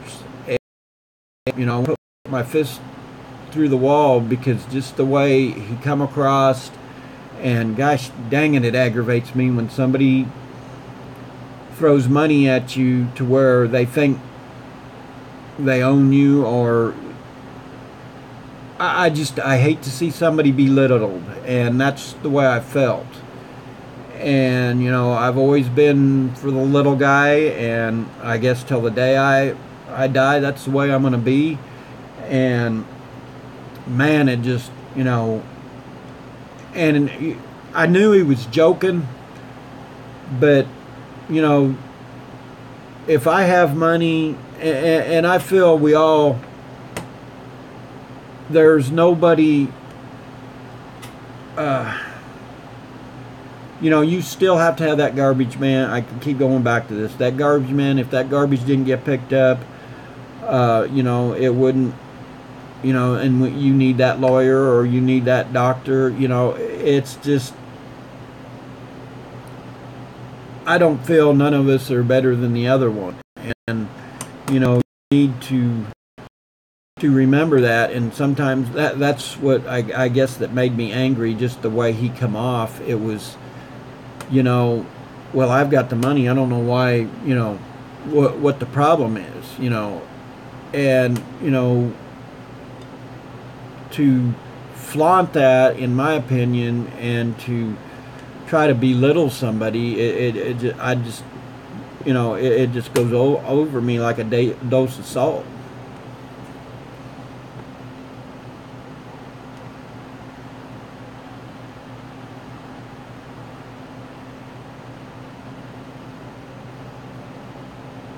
And none of us have it bad, Jeff. And that's what I tell people: be thankful for what you have.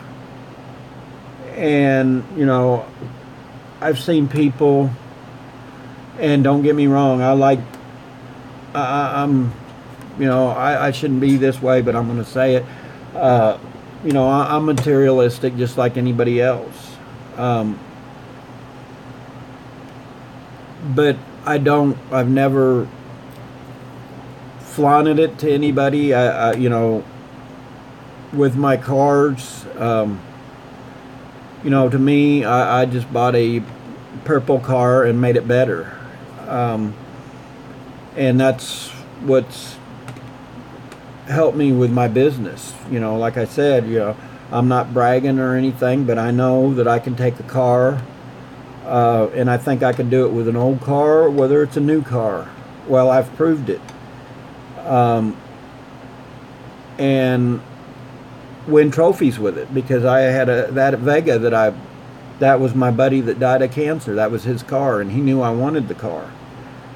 But when he first got it, he said, I want to take it to shows and things, but I don't think I'll win any trophies. And I said, if you'll listen to me, I said, I'll guarantee you start taking it to shows, you'll win trophies. Wasn't bragging. I wasn't. I know my ability. I know it's just, I've been good at it. I've seen it happen. It's just, and I know that's coming off sounding conceited, but and that's what got me, because it was a kind of a slap in the face. I was kind of feeling down when I went to his funeral and that, and at the front of the where they had his urn. They had him cremated. She had 2 picture books, and one was all of the stuff, he liked drag racing, motorcycles. The other one was nothing but this book of the car I helped him build, and from start to finish. And he'd won 3 or 4 trophies with it. And I can remember and that's what I told her at the funeral. I said, I remember carrying, the hood down through all the judges, and one of them stopped me, said, we know where the car is. It's down two aisles over. We're coming back around to judge. We're almost done. And we got the hood on just in time, and he won best of show for that year model. The engine compartment, we had painted the engine up, the whole car, and the hood was the only thing that kicked my butt on it. I was up till almost 3 o'clock to get that hood done for him, and it was just one of them deals that I was going to beat it or else. And luckily the paint place that I dealt with, the guy, he said, it sounds like that hood has, the underneath had been on fire. He said, why don't you try this type of primer? I'd used it, the paint stuck, it worked good, and it was just one of them. And that's what I said, it made me feel good that,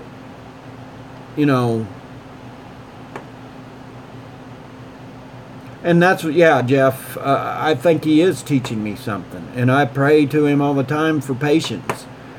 Because I'm the world's worst, and maybe that's why I get the customers that I get that get impatient or is calling me constantly. Be careful for what you pray, because I've learned that too. And I know he's not going to put anything in your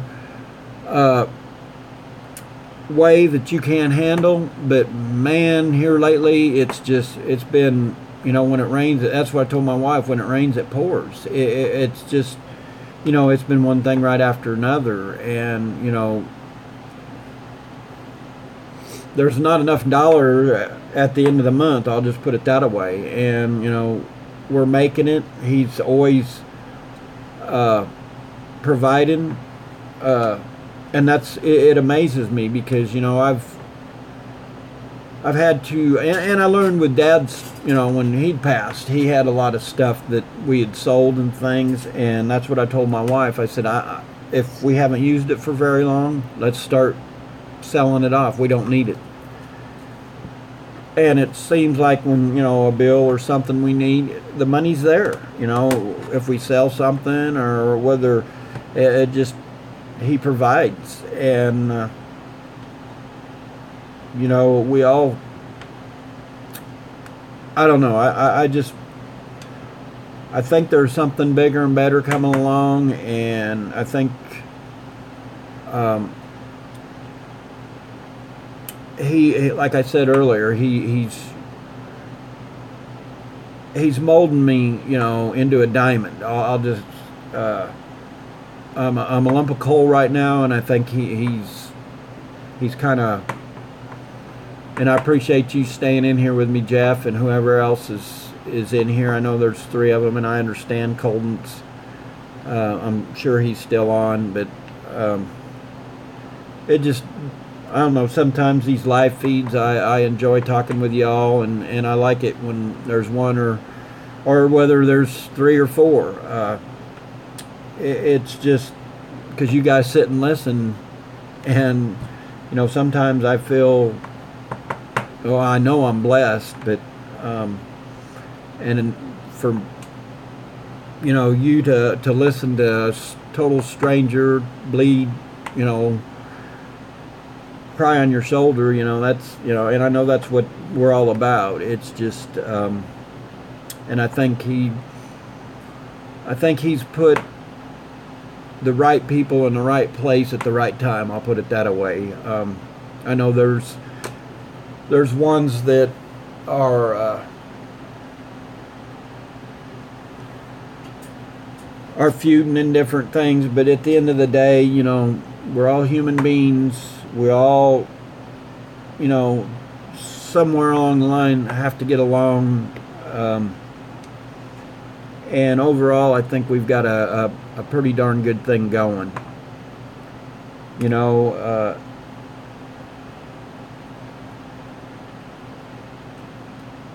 and I think it took, you know, 6 guys with the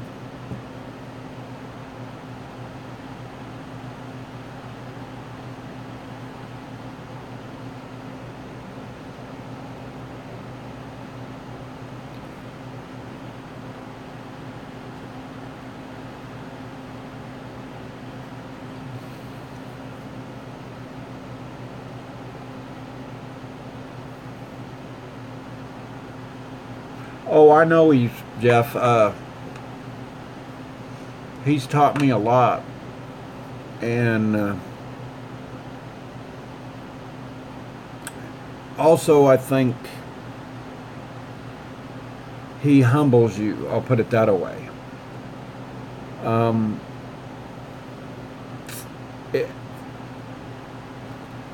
You just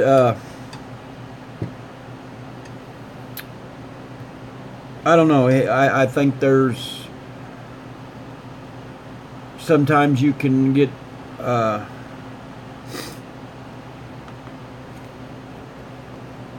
nose is running here. Dang allergies.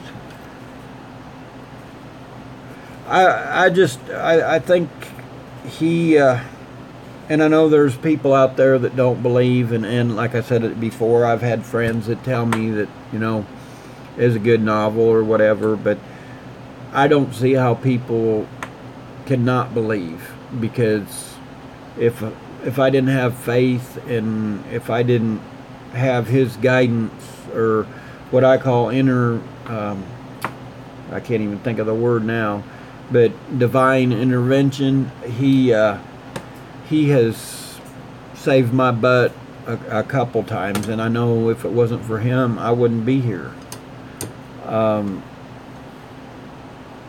You know, when you have that little angel or that little person on your shoulder telling you that, and I've been getting out of here a lot lately, you know, just hang in there, it's going to be all right.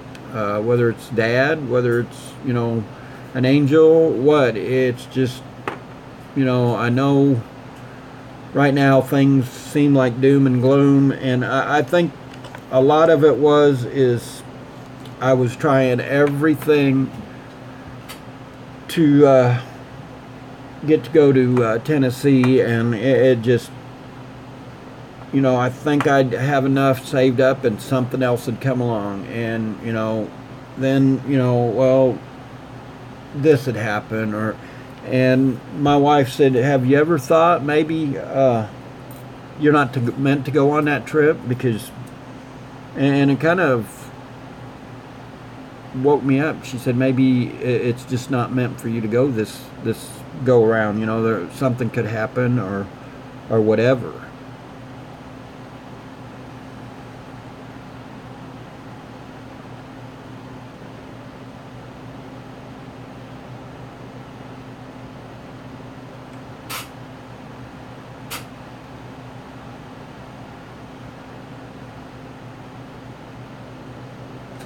Yeah, and I know,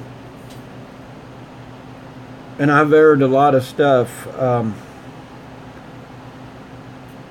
a very stressful person, and I'll be totally honest with you right now, Jeff. I'm supposed to be taking blood pressure. I'm on 3 different blood pressure medicines. I'm on total of 6 different types of medicines, and you'll see a lot of times when I'm not taking them, and being that I'm going to the doctor tomorrow, but I missed one of my doctor's appointments, and, you know, when you do that, they have a tendency to cut, you know, that you can't get the medicine. And right now, I'm not, you know, I haven't been, you know, for about a week now, and I can tell it, and my wife usually tell it, and a lot of times she'll give me vitamins I'm not sure what vitamin it is, but she'll tell me it's my grump medicine, because she says when you don't take that, she said, man, I feel sorry for anybody that gets in your way. She said, she said, you're unbearable. You chew them up, spit them out, and leave them laying, and you go on to the next. And she said, as long as you're doing that, she said, you're under a lot of stress.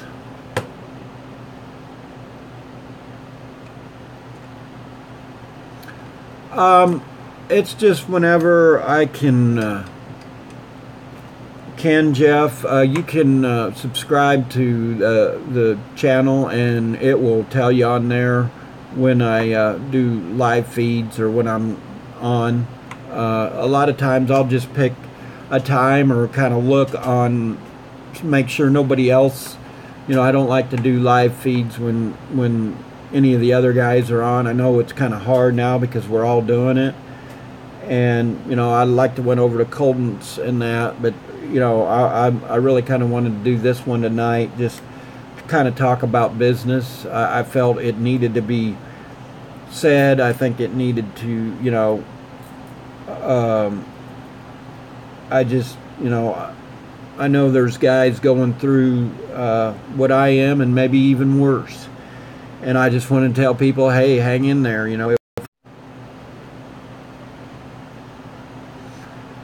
Yeah, I'm sorry I keep losing. I don't know why, but, it's just one of them deals when I feel like it, or I try to not to get on here when I'm upset about a whole lot, and here lately it's just, I don't know, a lot is going on, but like I said, I think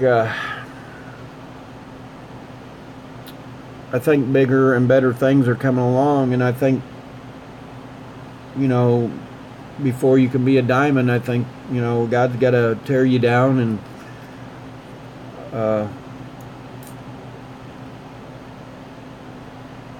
and it may be, bigger and things are coming, and it's to help you cope with what's to come. I know we're not promised tomorrow, and I know things just happen for a reason, and it's just one of them deals that you think at first that the world's coming to an end, or at least I do, and then you look back, and I've looked back at things and said, well, what'd you learn from that?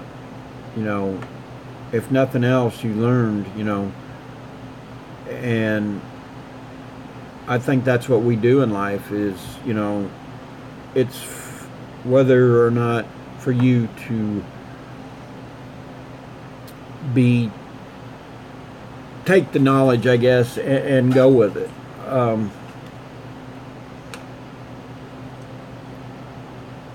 I didn't, when I jumped into business, I didn't realize, that all the stuff you had to do, for taxes and stuff. I just, assume, I guess, like I was like the average person. And sometimes, I don't know, it just makes you wonder what you have in store. And I've read a lot of self-help books. I've read things that just helps, keeps me going. I'm not saying it's for everybody. Like I said, I've got a board, and I need to get it all back up there, of different sayings. Excuse me. Different sayings and things.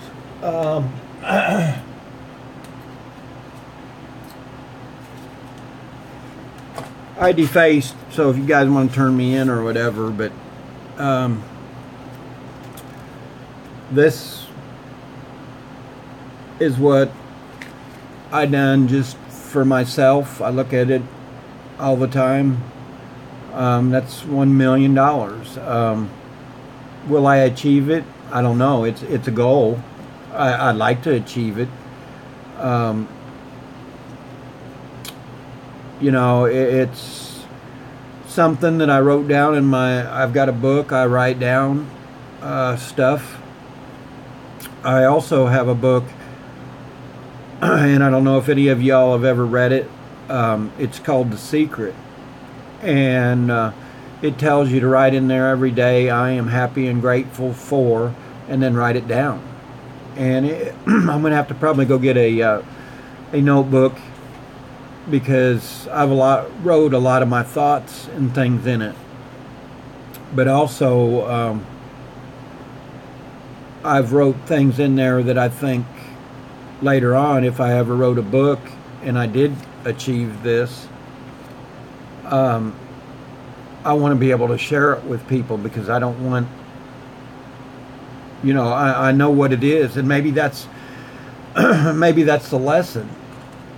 Maybe I'm going to be telling people how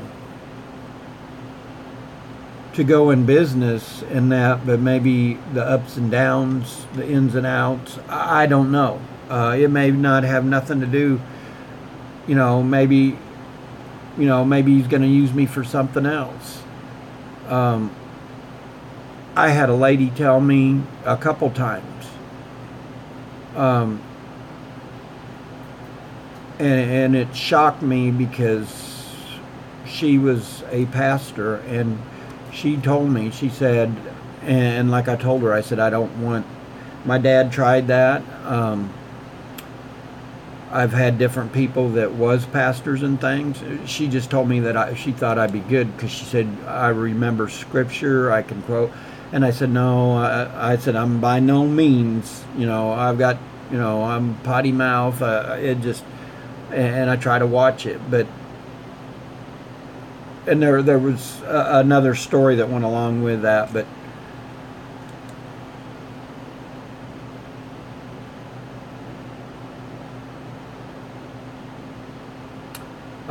it's just one of them things that, she's seen something in me that she couldn't believe,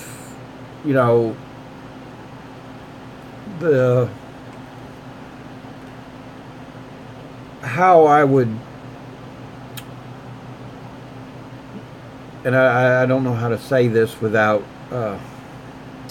putting the person in the, it was just one of them things that I knew I was dealing with Satan, and it just seemed like to me the person was, I don't know if they were high, whether they were stoned, whether they demon, I don't know. It was just one of them things that the person had, come up to me, and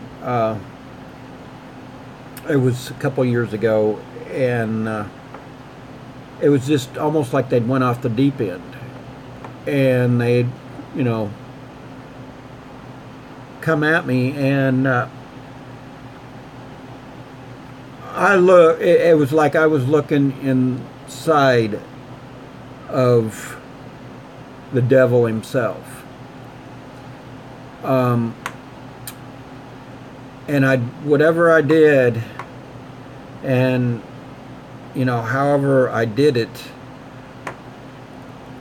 everybody that was around was, I think they were kind of wondering, because I wasn't talking to the person, I was talking to Satan. And I don't know, if you believe in that. I don't know whether you believe, you may think I'm blowing the wind here, but I stood up, and I'm telling you, when I grabbed, the hands were cold. I mean, they were cold. The eyes it was almost like they could look into your soul. And I just looked at him and said, you know, Satan, be gone. And the person let go of my hands, and a God curdling scream. I've never heard a scream like it. And out the door the person went. And I told this lady this story, and she looked at me and she said, I've been a pastor and a minister for a long time. She said, I've helped my dad do exorcisms. She said, Russ, you got a special gift. And, you know, I shouldn't be telling this story, guys, but I kind of wonder, you know, it makes you wonder. Did I stand toe-to-toe with him? I don't know.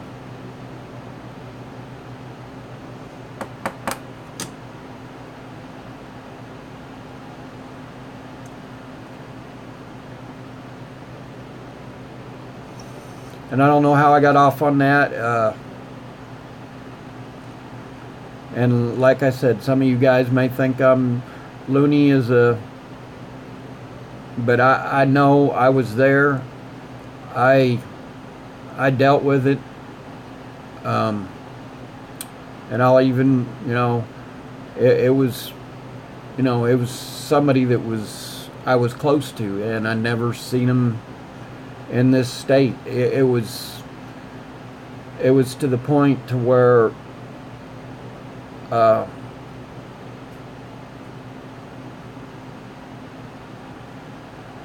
I was called because some people was very worried, and this person, this whatever it was, would not leave their house. And so I went over there to, you know, I was going to call the sheriff, but when I got there, it was, I mean, it was instant.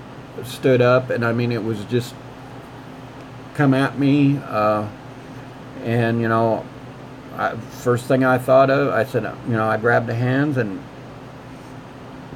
that was the first thing. You know, was it, you know, was I there for a reason? Was it, you know, I know I was there for a reason, but why at that time? Why, you know, what was? And like I said, I probably shouldn't even said anything about this, and some of you guys may not believe, but I know what I seen, and I know what I dealt with, and whatever it was. And that's what I sometimes wonder, you know, is that still follow me around? Is that, you know, I don't know. I've seen a lot of strange things. You know, some people don't believe that. I do, because I know of, I had an aunt that was very, very religious. And she had seen some people that was messing with some stuff, and, you know, it would make the hair on your head stand up. And she was the one that told me that. She says, you know, if you feel that Satan's there, or if he's working on you, she says you need to stomp your foot, and, you know, tell him. And I don't know, I've had a lot of different things in my life that there's sometimes I wonder, you know, why I'm even here. And there's sometimes I know the answer, because, you know, what I was taught, you know, there's just a lot that you know, my dad had told me. There's a lot there, and I'm not going to go into detail. It's just, I feel we're all here for a reason, and you know, I know I've got a lot of skeletons in my closet, but I know in some things that I've done, and some things that just seem to work out. And you know, I'm passionate about helping people, and that's why I got into doing the Radical Customs, because I wanted to be able to help. It was originally to help people that couldn't, that wanted to do custom stuff to their cars and that, but most of the shops around town was charging them out the butt, and I can see why, but when you've got 100 or 200% markup, that don't mean it gives you the right to go out and literally screw somebody over. And I've seen a lot of shops doing it, and it would aggravate me. And I would see people, I knew what they paid for different type of light, or I knew what they were being charged, and it just amazed me, the money that they was spending. And I thought I could go out there and charge half as much, and they would get a better product. But it just seemed like the guy that was doing the putting the screws to them, people were flocking to them, and I just I didn't understand it. And that's one thing I asked God. I was like, they're putting the total screws to these people, and they're taking it lying down. I don't understand.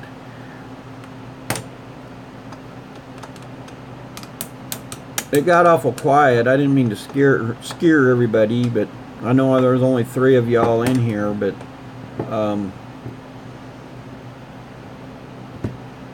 it's 11:13. I don't know. Life is funny what we make of it. I try to do my best, but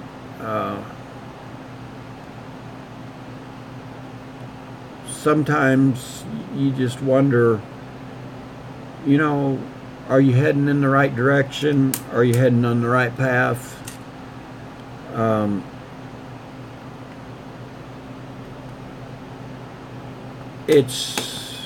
It's hard to be a business owner and know all the answers. I've seen my dad struggle, and I think that was a lot of his. He was one that never would talk. He kept it up, bottled up inside him. I tried talking with him. My mom tried talking with him. He would tell you other things. He would tell you, just like he told me, he said, you're going to make more money out of your house than you will moving into town and renting a building and that. He said, your profit margin just went down. And that's all he'd say. He didn't tell me that I wasn't going to do good. He didn't tell me. He let me learn it on my own.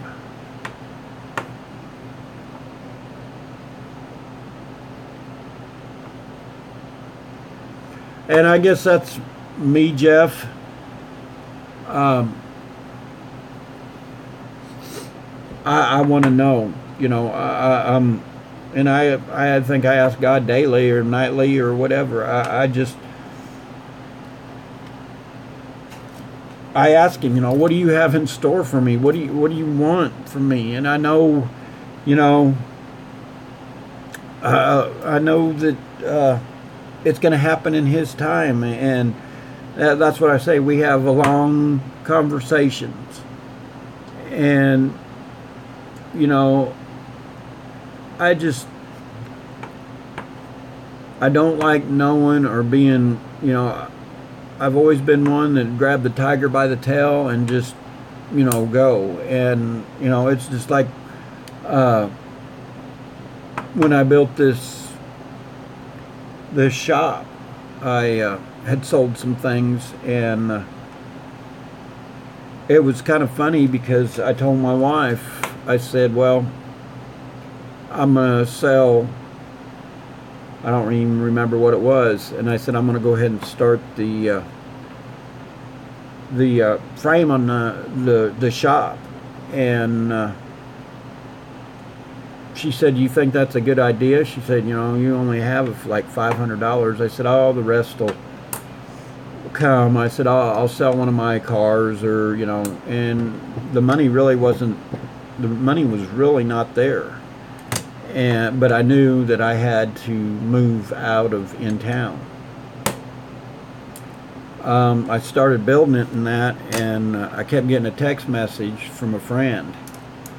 Man, I got a cousin that's interested in the Vega. Man, I got somebody interested in the Vega. And every time it just seemed it'd fall through. Well, he'd call me one, I think I was just about done with the foundation or whatever and the flooring, and he called me and he said, hey, my little nephew is just out of high school, and he saved up some money, and he wants to, you know, come see you and, you know, kind of bargain with you. And his dad thought it'd be good to just let him do it. And I said, yeah. I said, send him my way. And I knew how much money he had, and he was a new, he was just going to school, and that's one thing I give him credit. And I asked him, I said, so you're going to be driving this car back and forth to the Votech? And he said, yeah. He said, when I get it running and everything. And I said, well, what are you gonna do? I said, you know, I think it's great that you're going to auto body school. Or excuse me, I asked him, you know, I said, what are you gonna to do? And he said, I'm going to auto body school. And I said, well, that's cool. I said, you know, you buy this car, I said, you'll have something to. And he said, yeah. He said, I've worked my tail off all summer for my dad. And he said, I've saved up $1,500. And so, you know, and I told him, I said, well, I said, I said, you know, you need to think it over. But I said, that's my bottom dollar. I said, I was asking $2,500 for it. But I said, rather than it set out here and, you know, nobody get any use out of it, I said, it's got a lot of potential. And I told his dad, I said, you know, he's going to have to keep his foot out of it. I said, it's a running, the car will run. I mean, it's bad to the bone. And his dad's like, it's you know, he's graduated, it's on him.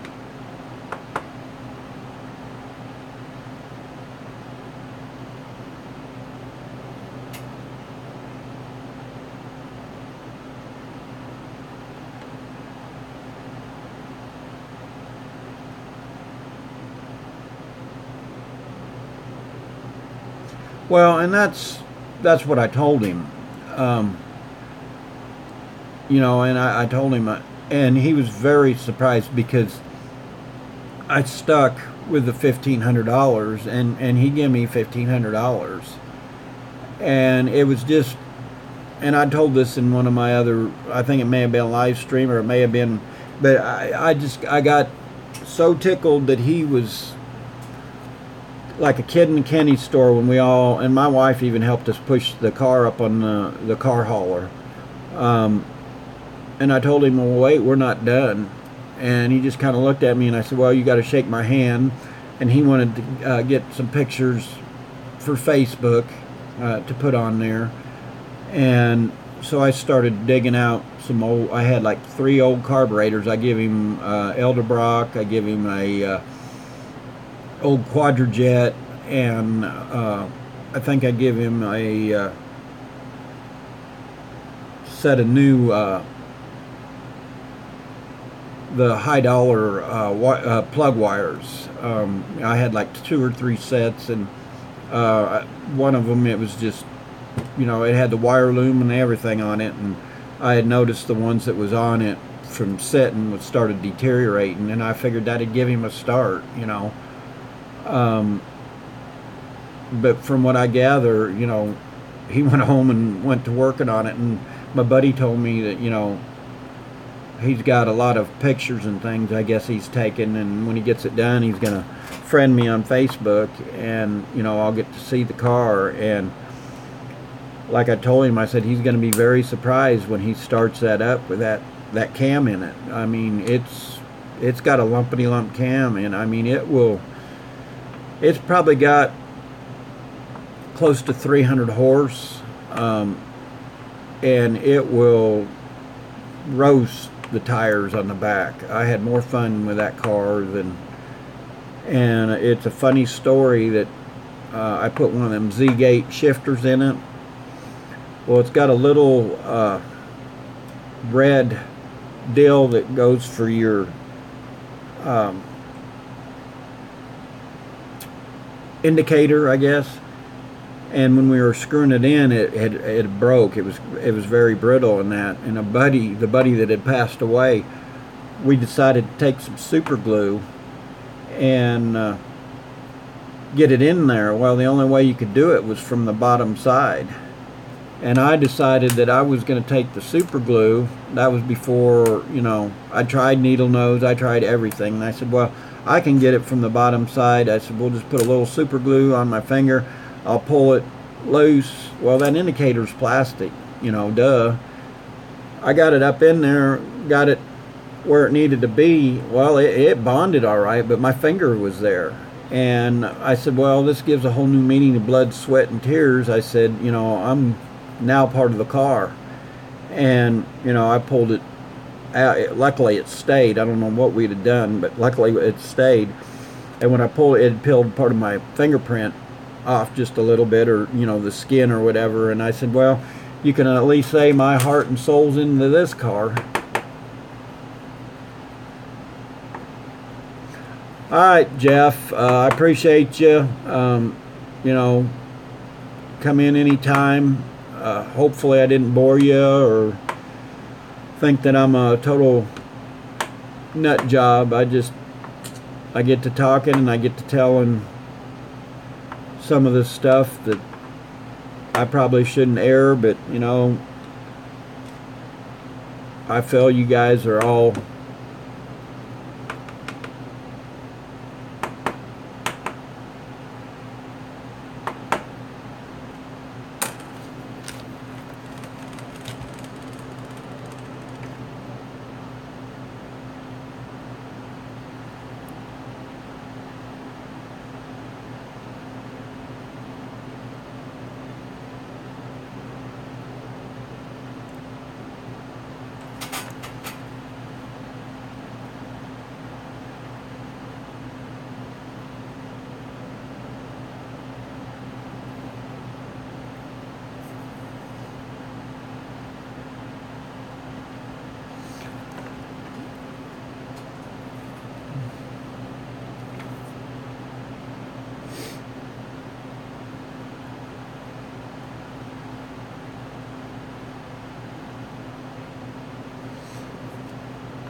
well, guys, I guess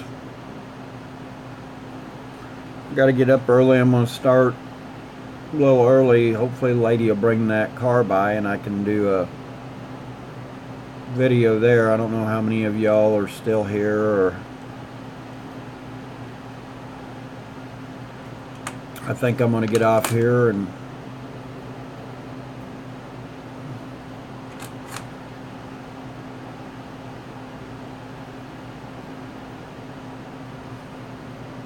it was good talking to y'all.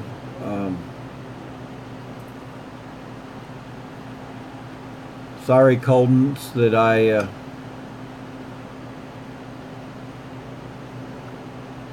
took part of your viewers. Well, looks like we got 5 people in here. I'm gonna go get me a midnight snack and think I'm going to call it a day. Y'all have a good one. God bless, and thanks for coming in and watching. Have a good evening, and we'll see y'all later.